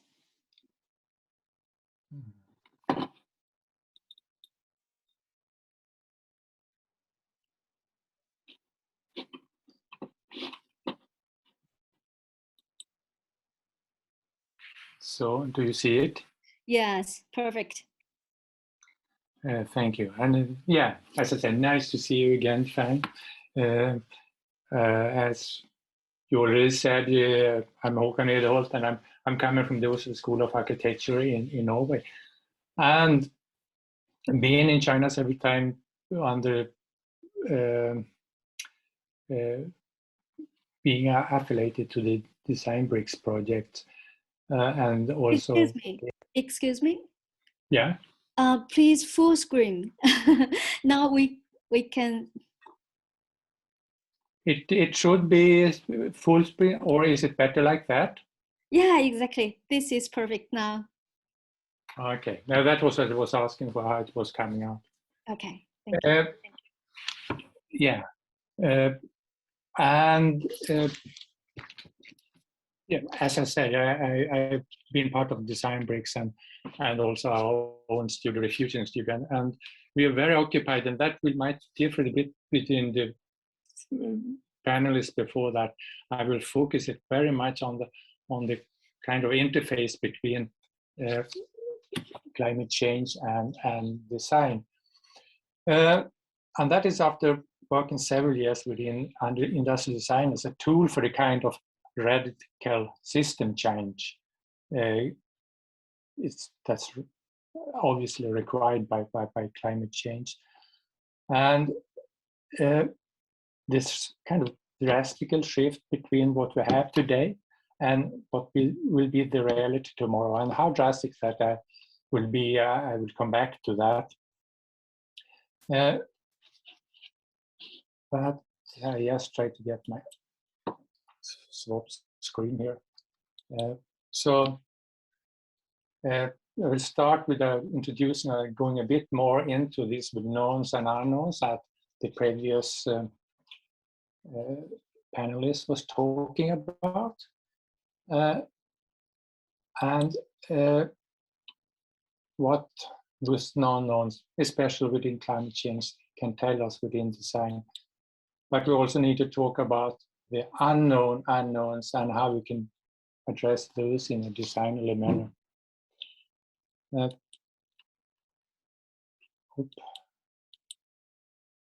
And then I will bring it back to design and how we can understand the design disciplines, because that's, I think, is a lot of discussions and what kind of design is more or less sustainable. I will end up with a conclusion and what kind of implication this has. However, I have two disclaimers. And the first is that my standpoint when I do this presentation is very European, and I know since before that we have a lot to learn from Chinese, and I think this dialogue between the continents and East and West and North and South is very important. The second is that I will use a few models, and then I think it's important to remember what's the famous statistician George Sports was saying, that all models are wrong, but some are useful, and I hope some of what I'm going to show now will be useful in order to have a framework from which we can talk. So without further ado, let's just get started. So here you see one way of understanding this with future and the unknowns, and taking account of what we already know today.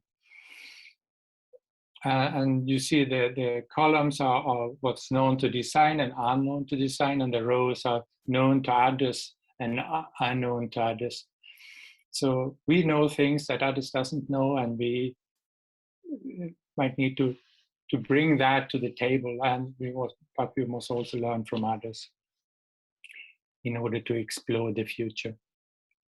So I will focus now first on the known knowns and focus on two things that's incredibly important, but it's just two of many things that make this a very complex problem.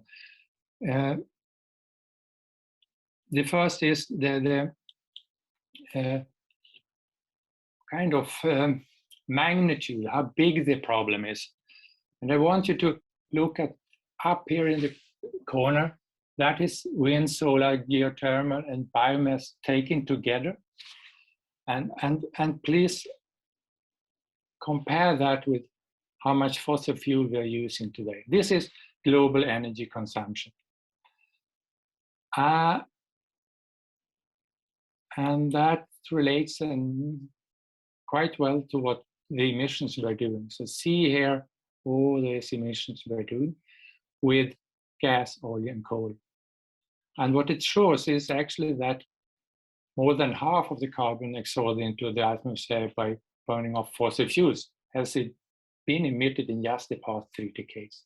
Meaning the 3 decades when we are working to get them down. And they have increased faster than ever. So knowledge doesn't seem to be enough. The second thing is the urgency. And that is when if you start to have models about how the future, what we need to do in the future. And you see here a model that very much is close to the one before, but it is extended up to 2100. And what it shows is how fast you need to go down to zero CO2 emission if you're going to keep the goal of 1.5, which Paris had set, Paris Agreement. And that is much easier the earlier you start. But now we are here somewhere. So now we are looking forward to have a very steep, if we're going to be able to reach the goal. And if you reach the goal of 2, it will look more or less the same, but it will be a bit less steep.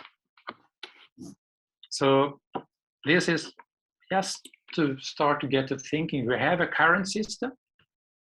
We obviously need some sort of transition, and we need to end up with a new system. And it might be society 5.0, as the previous panelist was talking about. We need to think about it. And I would like to use the opportunity to just ask you to spend a short minute in silence and think about if this is correct figures I'm showing you, what that will mean. How will that society look within a frame of 10 years or something like that? So please just have your own thoughts about that, and I start again very soon.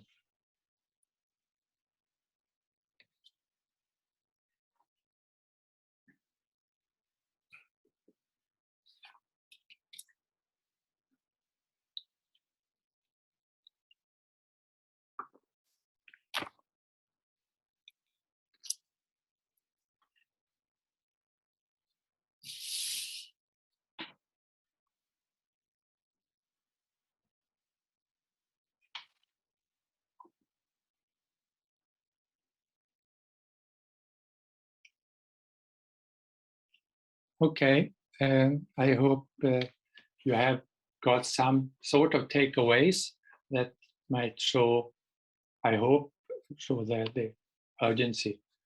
But also, if you have ideas how to solve it without this drastic change, that you, please mail me.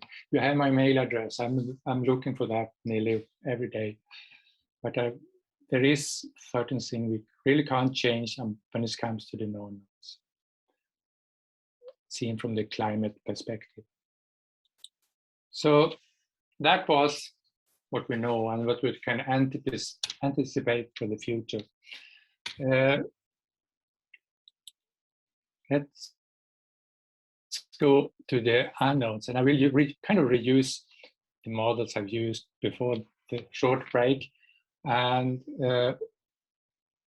I will try to use them to further underpin what we as designers can do. The other three corners here, I will change slightly. So we have knowns we need to learn from others, and we have knowns we need to learn others, and that could come together what we call in interdisciplinary arena where required knowns meet. And together that arena could explore unknowns.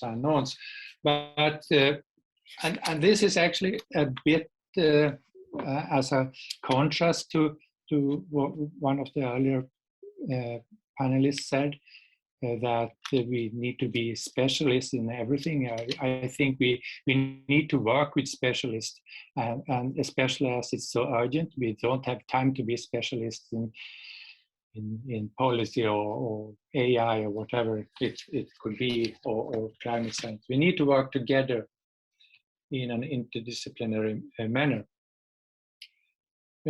So taking back that graph you have been reflecting about, and the interesting thing here is that we can use that, if you just take it down a bit, so it's not too obvious, to map the different societies we've had in the past, and we can see how they are allocated. It could be on this graph that is actually CO2 emission, but very close to economical growth as well. So we are thinking we need a transition society, or I would argue that, and we need to come to a transformed society that doesn't emit CO2 at all. And yeah, and it could be called Society 5.0 or whatever, but we don't really know what it is yet. But what is interesting doing this mapping is that you can see that industrial design came perhaps a century after the industrial society was established. Information interaction design came in yes, perhaps a decade after information society, and service design just perhaps a single decade or so after we started to talk about service society. And transition design actually have appeared as a concept before we see the transition happens. And as the society becomes so complicated and complex, moving so fast, we of course also need something we call system-oriented design. We should be aware that we have had a change in the system, but it's still kind of a capitalistic, depending on growth. But when a couple of decades back or a bit more, they started to talk about financial capitalism, that meaning that we are earning money on money rather on products, or the gravity is changed, so that you're earning more money on having money than producing physical products.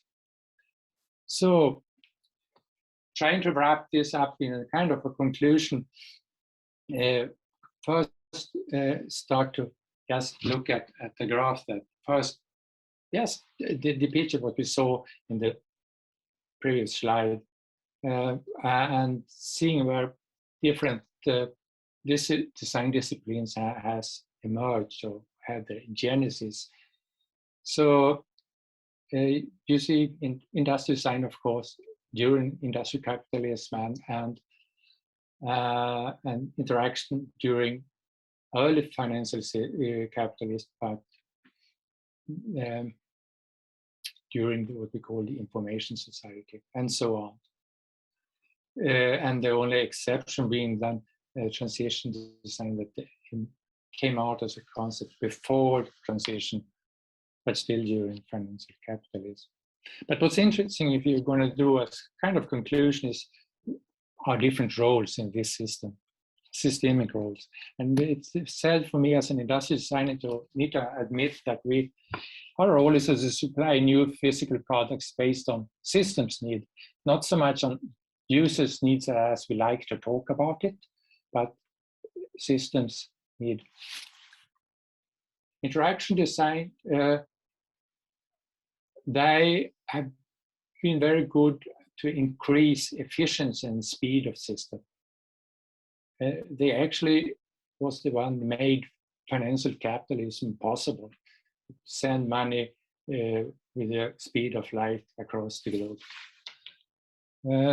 And of course, this have increased efficiency and speed of a system is not good if that system is going in the wrong direction. Then you have this urgency problem. Service design, the systemic roles, in contrast to what we like to talk about, is that it aids consumption, will make good service increase users or consumers' will to consume, and commodification, which means that it has been very good to increase the system's needs of growth by making what we before thought was social private interaction to making product out of it. So nowadays we are more likely to have coffee with friends at a cafe than we compared to before, when we just as well could have it at our homes. Or tea, of course, if you are in China. System-oriented design, as we said, handles systems, increase complexity, and the transition design exclude the transition path from the system. So I think we need to be aware what these are, what we do today in order to sustain the system, the current system, and support it. But it might not be very good for the transition. And we need to start to think about how we can use our skills as in a discipline to facilitate such a transition, and what our roles will be after that. I will just give one example, and that's from my own discipline, industrial design, and of course that will be to supply new kind of physical products based on essential needs for both humans and non-humans. And I think transition, it will be that we be sure that that is possible, that the transition is possible, and we could have a good life after if we do the transition.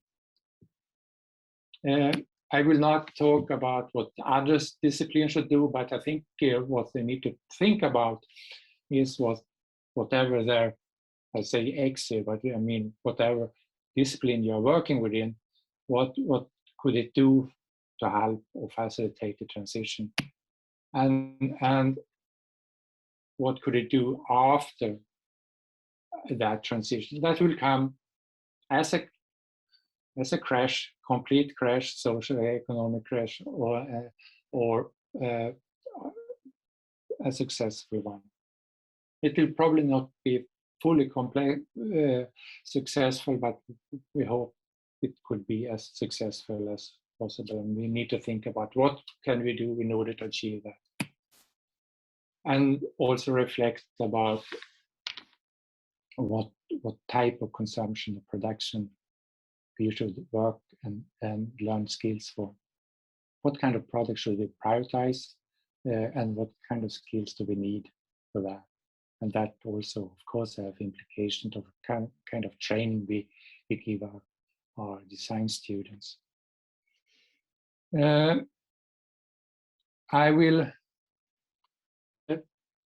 just end with a few examples, and based on what we have concluded within our Refuting Studio, that one of the things we can do and really use the skills we have is to imagine a world that prioritizes products that facilitate a distributed, more local quality of life rather than a standard of living that is based on infinitely increased consumption.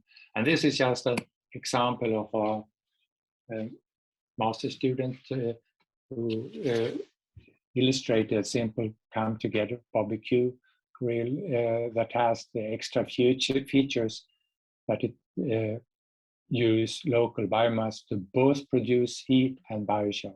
So it doesn't use charcoal in it, but it produces charcoal, which could be used as biochar. And biochar have a lot of different uses, but one of the most important is that it's capture carbon dioxide. And after whatever it's used for, it could be dig down in the soil and at the same time improve the fertility of the soil.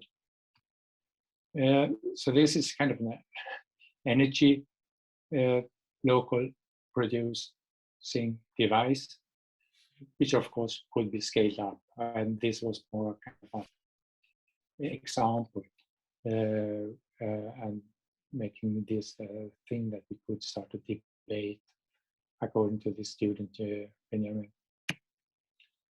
The next one is also within energy, and that is a solar cell that doesn't use any tenuous material, and it could also be 3D printed locally, and the same 3D printer could also print organic batteries. All these things is in the pipeline when it comes to science, but we as designers could imagine how that could be used. And one of the important takeaways here is that, as we see it, among the societies or different scenarios shown in the previous presentation, we think that more local and distributed systems of whatever we do, but in this example of energy production, is perhaps the most important. So just to finish off, I've been promised by the organizers I could make a short ad also, because we have a very small, low-key seminar series and exhibition coming up in the end of the month. And the Zoom address to that will be here.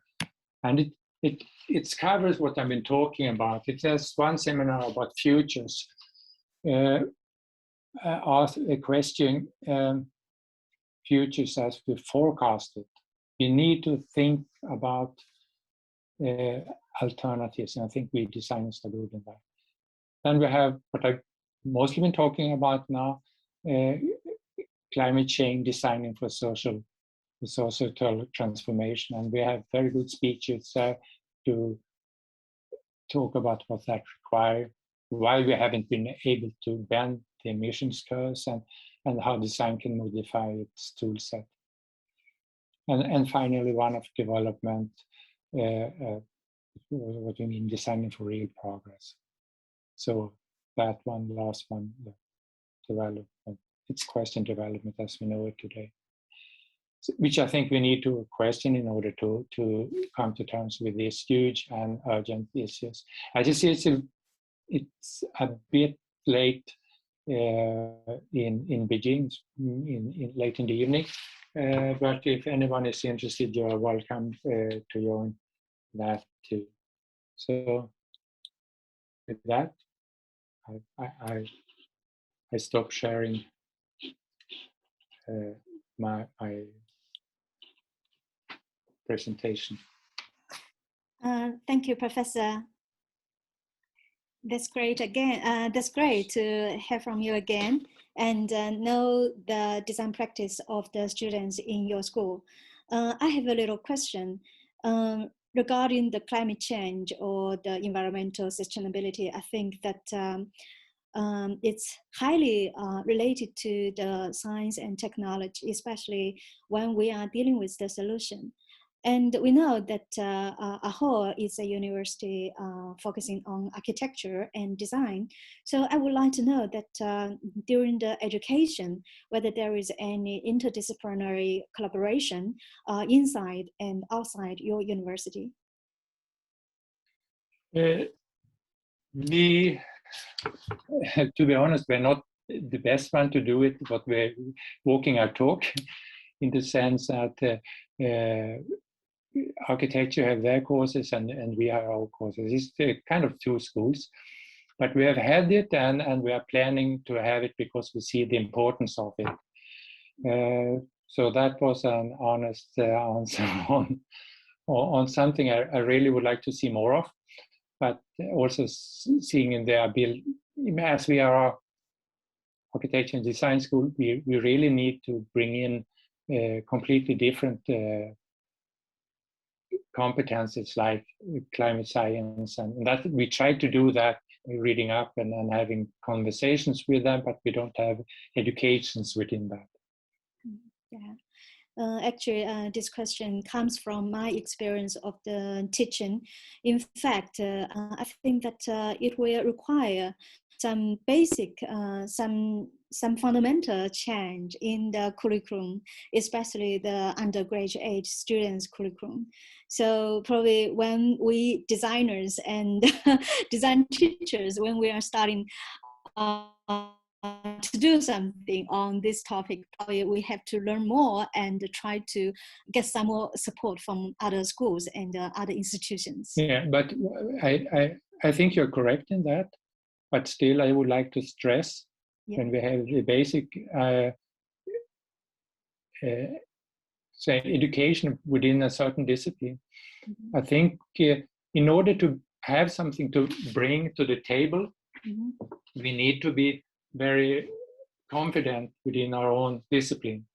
Yeah. So rather see that we need to dig deep in what our core skills are, and then when we have those, we can offer that in a kind of interdisciplinary cooperation, kind of, as I talked about in arena. So it's not that we need to be specialists in everything. We don't have time, we don't have the capacity, and it easily makes us less skilled in our own discipline, and then we doesn't have as much to contribute. So I think that is important things to have in mind. Yeah, I agree with you. In the end, we are designers and we are training the future designers. Doing design well, I think, is the first thing we have to do. Yeah. Thank you, Professor. And I hope we can meet each other again very soon after the COVID-19. Thank you. Yeah, I'm also looking forward to that. Thank you. Thank you.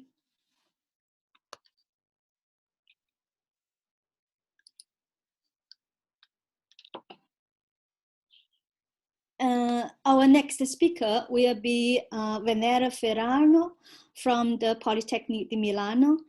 She is now a teacher and a research at the design department of Polyme. She was also a visiting research fellow of the Media Lab of MIT. Her title of the presentation is Envisioning the Future, How to Fast Forward. Welcome.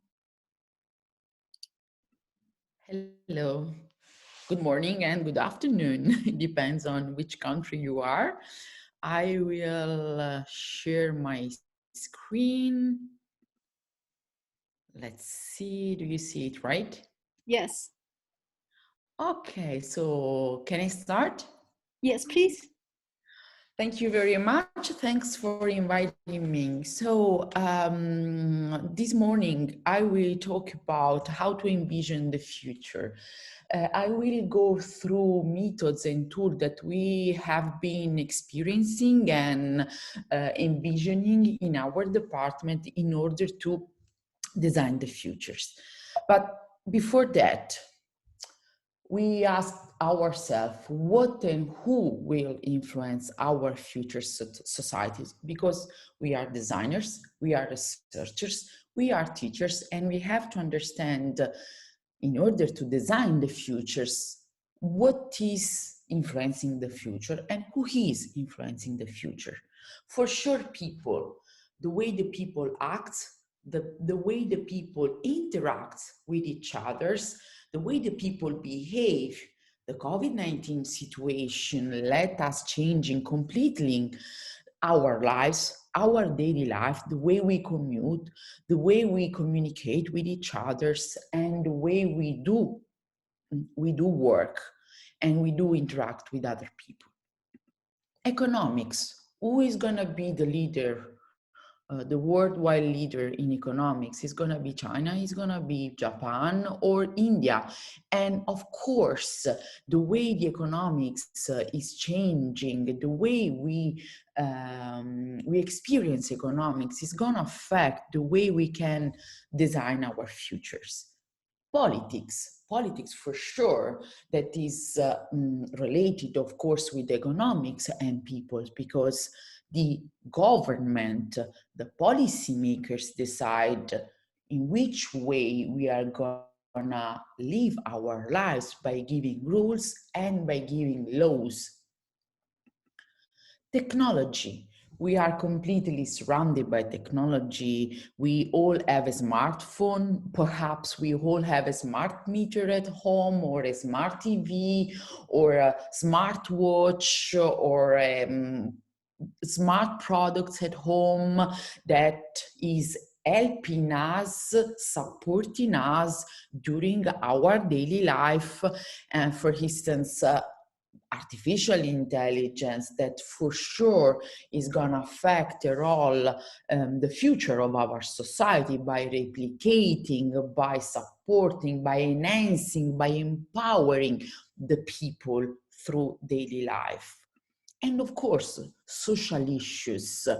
We live in a society affected by the politics, by the economy, by the way we use and we envision the technology. And we are in a society full of issues. For instance, one of the huge societal issues that we are living right now is the climate change, right? So the emission of our household, the increasing amount of CO2, the increasing amount of carbon footprint, how we can change our futures by keeping in account these things. And again, so how could we envision the future through such lenses? There are several design approaches and methods and tools that can help us as designers to envision the futures. One of these approaches, for sure, design fiction. Design fiction is an approach that is helping us to, as designers, to explore the futures, to explore the possible futures by creating speculative and sometimes provocative scenarios. Scenario can be narrative, scenario can be products, scenario can be services or system.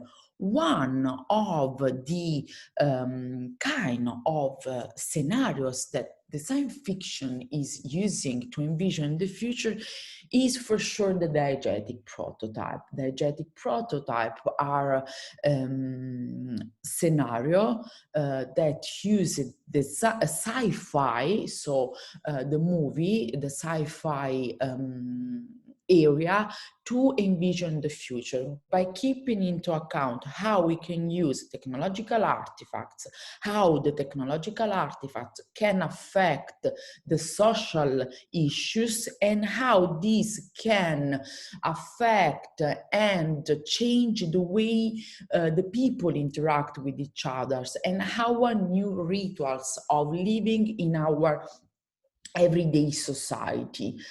During the last 3 years, I am tutoring a PhD research that is about to use design fiction to envision the future, to envision technological artifacts for people by taking into account the societal issues. So, and during this design PhD research, the candidate, my students develop several diegetic prototypes that we called social inspiration cards that are able to explore the social dimension, the technological artifacts in science fiction, thinking about a very far away from today's future and sometimes near future worlds.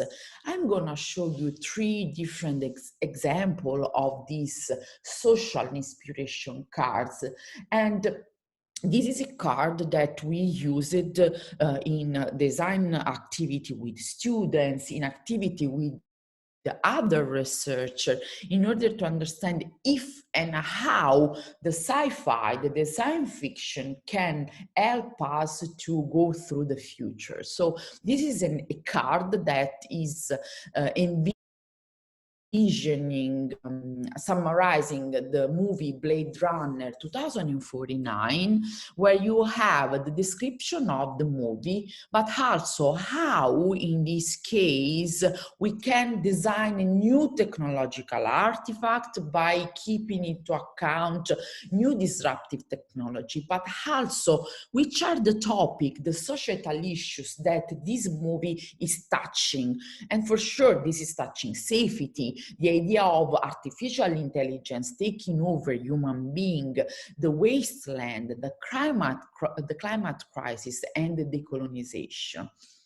This is another movie instead, The Transcendence. So the idea of creating a machine that is using collective intelligence to have, let's say, feel and understand how the society is gonna work into the futures.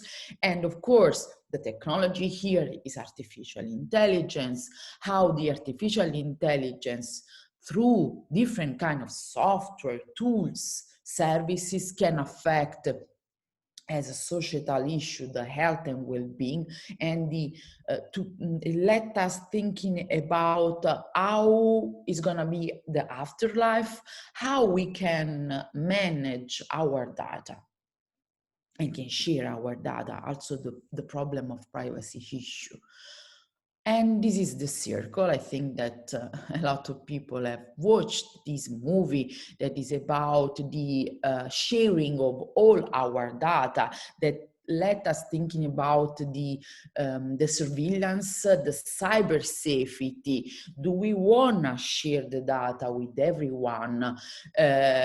Thinking about that sharing our data will improve our health.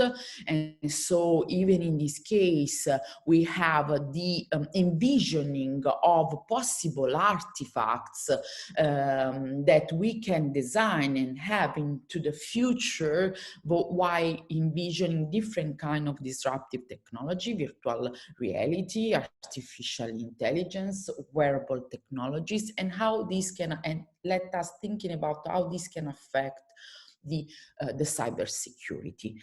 By using these cards, although we ask ourselves, but how far from today is the future? Because design fiction is a great approach to envision the future, but to speculate about the futures. But is the future so far away for today, like these social inspiration cards are telling us? And are we interested into the future or into the present? The COVID-19 situation gave us a lot of uncertainty. So we have lived 1 hour in 1 year and a half, and even today, without knowing if we have freedom, if we can travel, if we can build events, if we can create a conference that is physical, because every day, especially last year, every day, every month, every week, we had the news for the government telling us what to do. So maybe the futures is not the target anymore. So it's not the target, but it's the point of observation through which thinking about instead the present.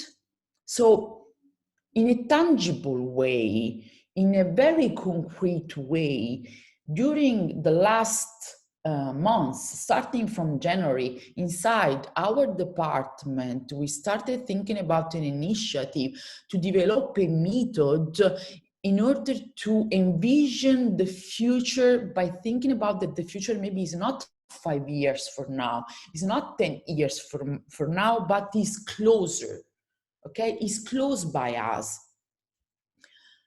So we ask ourselves, what we can do to envision the futures? What as output, tangible output, how can we teach students? How can we work with, not just within the academics, but also with company, with government, to think about possible future and alternative present. So we reason about different foresight methods and tools that are used for envisioning the futures. So we thought we keep into account two main approaches, that is the forecasting and backcasting, and we thought about what we can do. So we came up with this, and this research started in January to now is November. So during this month, we studied a lot, thinking about what we could do to envision the future. And we came up with these two main, let's say, products or outcomes that we called innovation convergence and innovation compass. The innovation conversion is giving the idea, a roadmap related to a technology, how is affecting the society and the people in a convergent way from today to the next 36 months. So we are not talking about 5 years, 10 years. And then besides developing the innovation convergence that is about roadmap for the futures, how we can then go back today to the present, that is maybe 12 months, 25 months, by designing compass, fit on purpose design scenario, fit on purpose prototype that can tangibly envision the futures. So we are creating a method that is based on forecasting and backcasting to develop these two outputs, the innovation convergence and the innovation compass. How we do that? This is an experiment. We are in an experimental phase.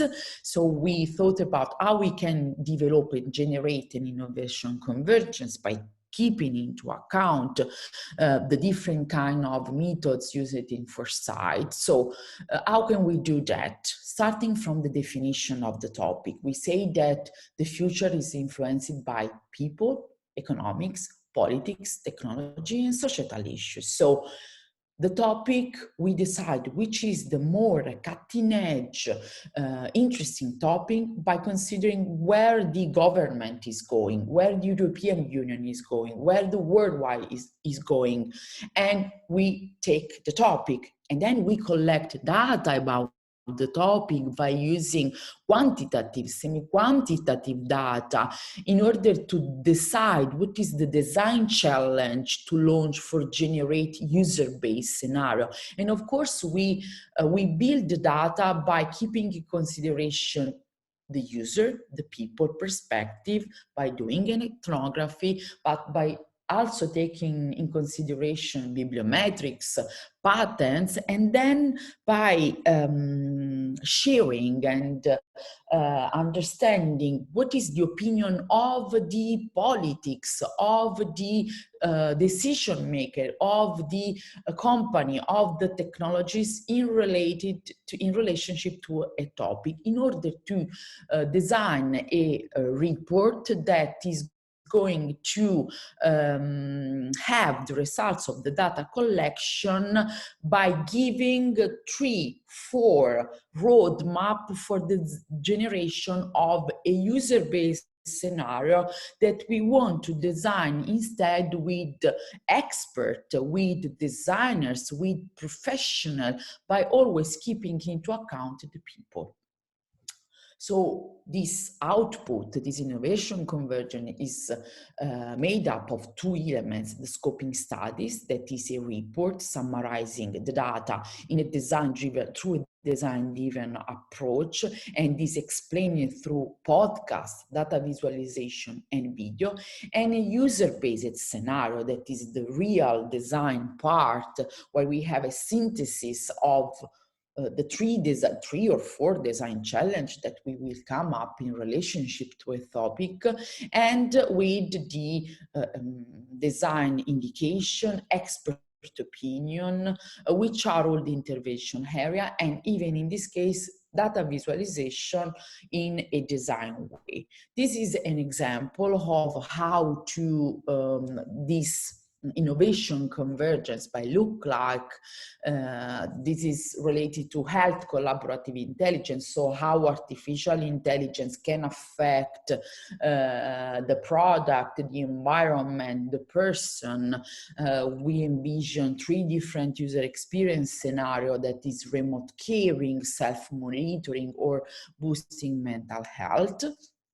While this is the way in which it is the visualization of a user-based scenario, of a user-based scenario that is one of the 3 that is about remote caring. So it's giving external people the idea of what's going on in the collaborative intelligence in relationship to remote caring. And what we thought is that after the development of this innovation convergence, we then design an innovation compass that is a fit-on-purpose project that is coming from external interest. So these interests might come from the municipality of Milan, an association, a company that is interested to understand if and how the innovation convergence that we have developed, that is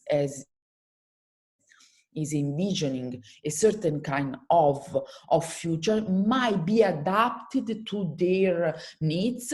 So from the innovation convergence, we start a customized path for a company or for the municipality, where we come up with concept, with prototype, and we test the prototype with the people. So in this case, the innovation compass it's a prototype that could be digital, physical, and is expressed, is envisioning through images, technical info, or video. And this is this is a visualization of the innovation compass related to, for instance, the user-based scenario, that is the remote caring, and for instance, in this case, is fit on purpose on the use of the wearables. This methodology that I have been explaining will be part of an initiative that we are building within our department, that is called Polimi Design Tank. And if you're interested in knowing how this Polimi Design Tank will be, the director of our department will make a speech in the upcoming hours. Thank you for listening, and I'm here if you have questions. Thank you, Venere. It's very happy, at least for me, to know the news from the Polimi. Actually, I haven't been there for quite a few years.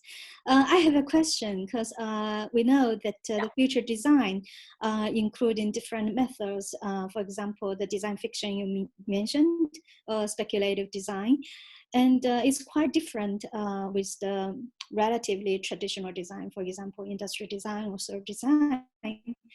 And the main main challenge, I think, is that how we can evaluate the quality of the future design.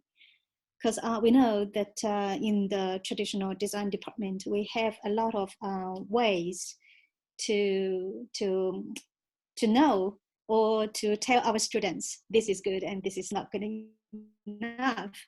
But future seems that no one can prove that.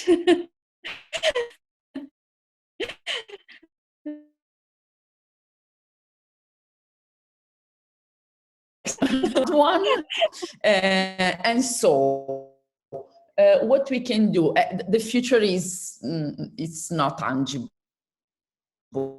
We don't know what is the possible future. So that's the reason why we thought about how to tangible generate futures, building on data, and every time comparing with external. So the idea of that I was explaining in the innovation convergence was, okay, we are academic, we are researcher, we think about a topic, we do literature review, we gather data, but then these data are on a paper, are on theoretical fields sometimes. So that's why we thought about let's share this data with people that live in the real world. So policymaker, the CEO of company, we do workshop.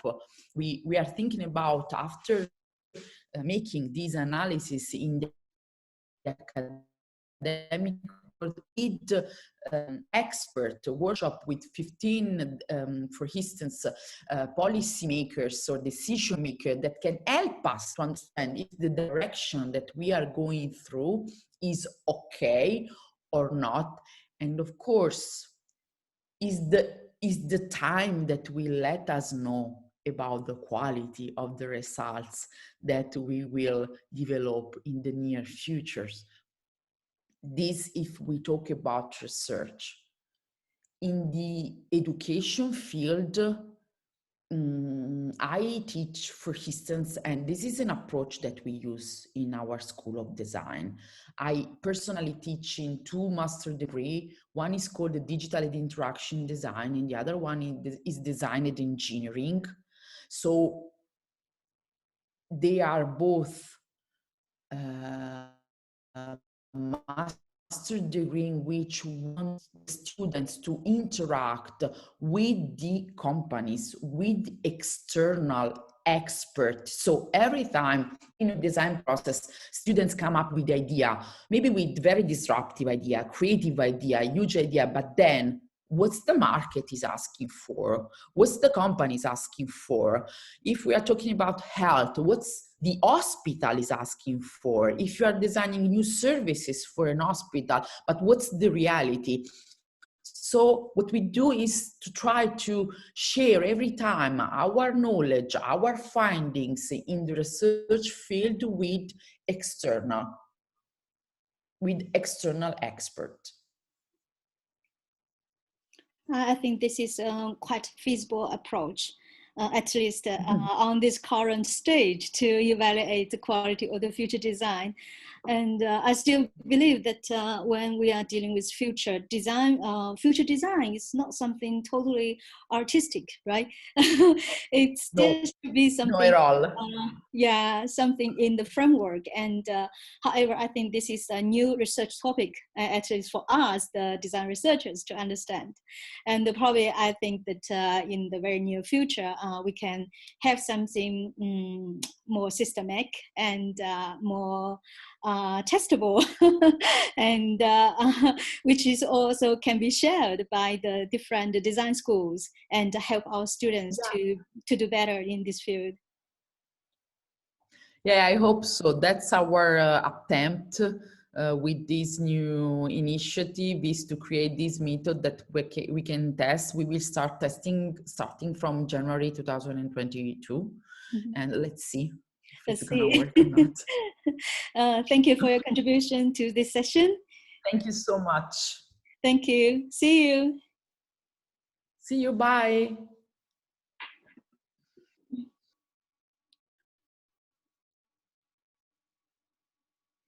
So now we've already finished all of the speeches in the Future Society panel. And now next will be the second keynote speaker, Professor Xu Yunqing, who is also from the Information Art Design Department of the Academy of Arts and Design. Professor Xu is also the director of the Future Lab in Tsinghua University. Let's welcome Professor Xu. 好，谢谢，我分享一下。 Thank you very much. I will share my screen.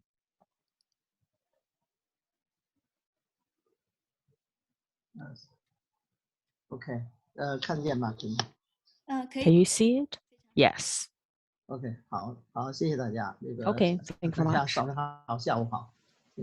Good morning and good afternoon. 我来分享的题目是设计创新。 Today, my topic is social responsibility of design innovation. 我怎么能把这个我这边的声音关掉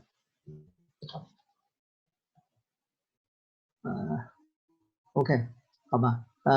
大家知道哈，这个信息 As you know that in the information 现在的这 society, 个就是说现在信息 the 技术 information 改变了世界的这个 technology 社会经济 has 结构。 changed the 那么 social 新 and 的技术 economic 开发和 structure. 产品的应用呢，一些层 In 出 the 不穷。 technology 这 development 个 and 物理世界和数 application, 字世界的界限呢， for 逐渐 the boundary 那 between 么 the physical world and the 设 digital 计的这 world 个 has 学 been 科的这个 blurred. 交叉和创新呢，也日益增 So 多。 we 那 also 么设 have 计 more 师体呢，从 interdisciplinary 现在今天日 collaboration on the design. 触手可及，数量如此众多的学科交 We 叉， also have 高新技术， many 大量数据， collaborations on the 以及 high 更 and 多的 new 设计创新机 technology, 会。 the innovation ideas and technologies. 那么因此呢，今天的越来越多 Therefore, 的学者 more 关 and 注 more 科 scholars 技 are 和技 interested 术和人类作 for 为 the 未来的 technology 实际工作者之间的一 and 个 the 协同沟 relationship and the gap. 对这个问题的认识 So 和 the 辩论呢，可以 understanding 对 of that 责任融入社会 can 创 be 新起到 divided 积极的 into the RRI, responsible 负责任的 research 创 and 新呢，从 innovation. 2003年起呢，就出现于 Since 这 the 个政策的 2003, 政策的文本中。 this 那么欧洲 concept 委员 has 会的 been 委员里面 proposed. 的 Skolberg Skomberg 对 from 这个 the 这个创新的 EU 一个定 has 义， proposed and 产生一个互动 defined 活动。 about the 那么社会 responsible 行动者和 research 创新者 innovation. 对创新过程和 He 成果 said 的 it's 道 a 德可持续性、 transparent and 可持续 interactive 性和社会 process, 期望性进行 and 相互 also is related 使得 to 科 the 学技术呢更好的 acceptance, 为人类服务。 sustainability, and social expectations. 那么为了讲这个当前的创 So 新 when 实践 talking 和 about the 人 social 所承诺的未来 responsibility 联合起来， of 来 the 结合起来的 designers, 话，那么负责任创新呢，就促使创新者思考 we 正 need 在 to 做的工 let 作 the 可能导致 designer 的 to 不同 think 的结 about 果以及 what 个 they 人的 have 责 been 任和 doing. 义务， It 并 may 且呢 lead to 主张 different 打破 results 传统的责 and 任分 also 工，强 individuals' 调各方利 responsibility 益 and 相关者的 obligation. 参与。同 They 时 also 积极 emphasize 探 about 索 the 科技 engagement 将带来怎 of 样的 all 未 the 来， different 这些未来 partners, 的价值 how 观 the 是什么， technologies can bring the 以 future 及 and the 这 value 个探 proposition. 索 They are 未来 also 的以及关于未来 exploring 的探 whether 索 the 本 future 身呢是否具有 itself 足够的公 is 平性和透明性。 transparent and fair. 那么负责任的创新呢，是通过对 So 当前 this 科学和创新的 responsible 想象性 innovation, 管理 actually, 和 that 关心 it 未来的一种 means 集体的 that 承 we 诺。 need to 那么 focus 设计 about 师 the 呢，就必须 future. 意识到呢我所承担的 We 社会 also 责任和 need 道 to 德责任。 understand 那 about 么基于设计主题 the 的 responsibilities we 不 have. 确定性和抗结性。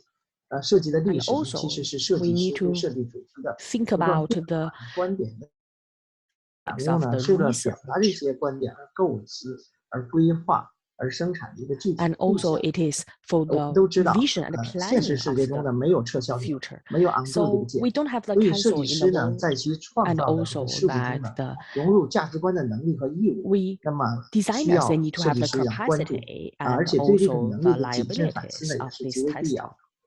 It 那 is 么我们 also 怎么样能适 necessary. 时适度的 So 应用 how 技术， actually 促进 we can 人、产 apply 品和 this 系统 kind 之 of 间的 the 和谐关系， testings 作为基本的设计原则， and 来 also 发挥技 that 术 we 变 can 革的 use 正 it 面作 to fully 用，减 leverage 少 the 它对人类 technology 的一些副作用。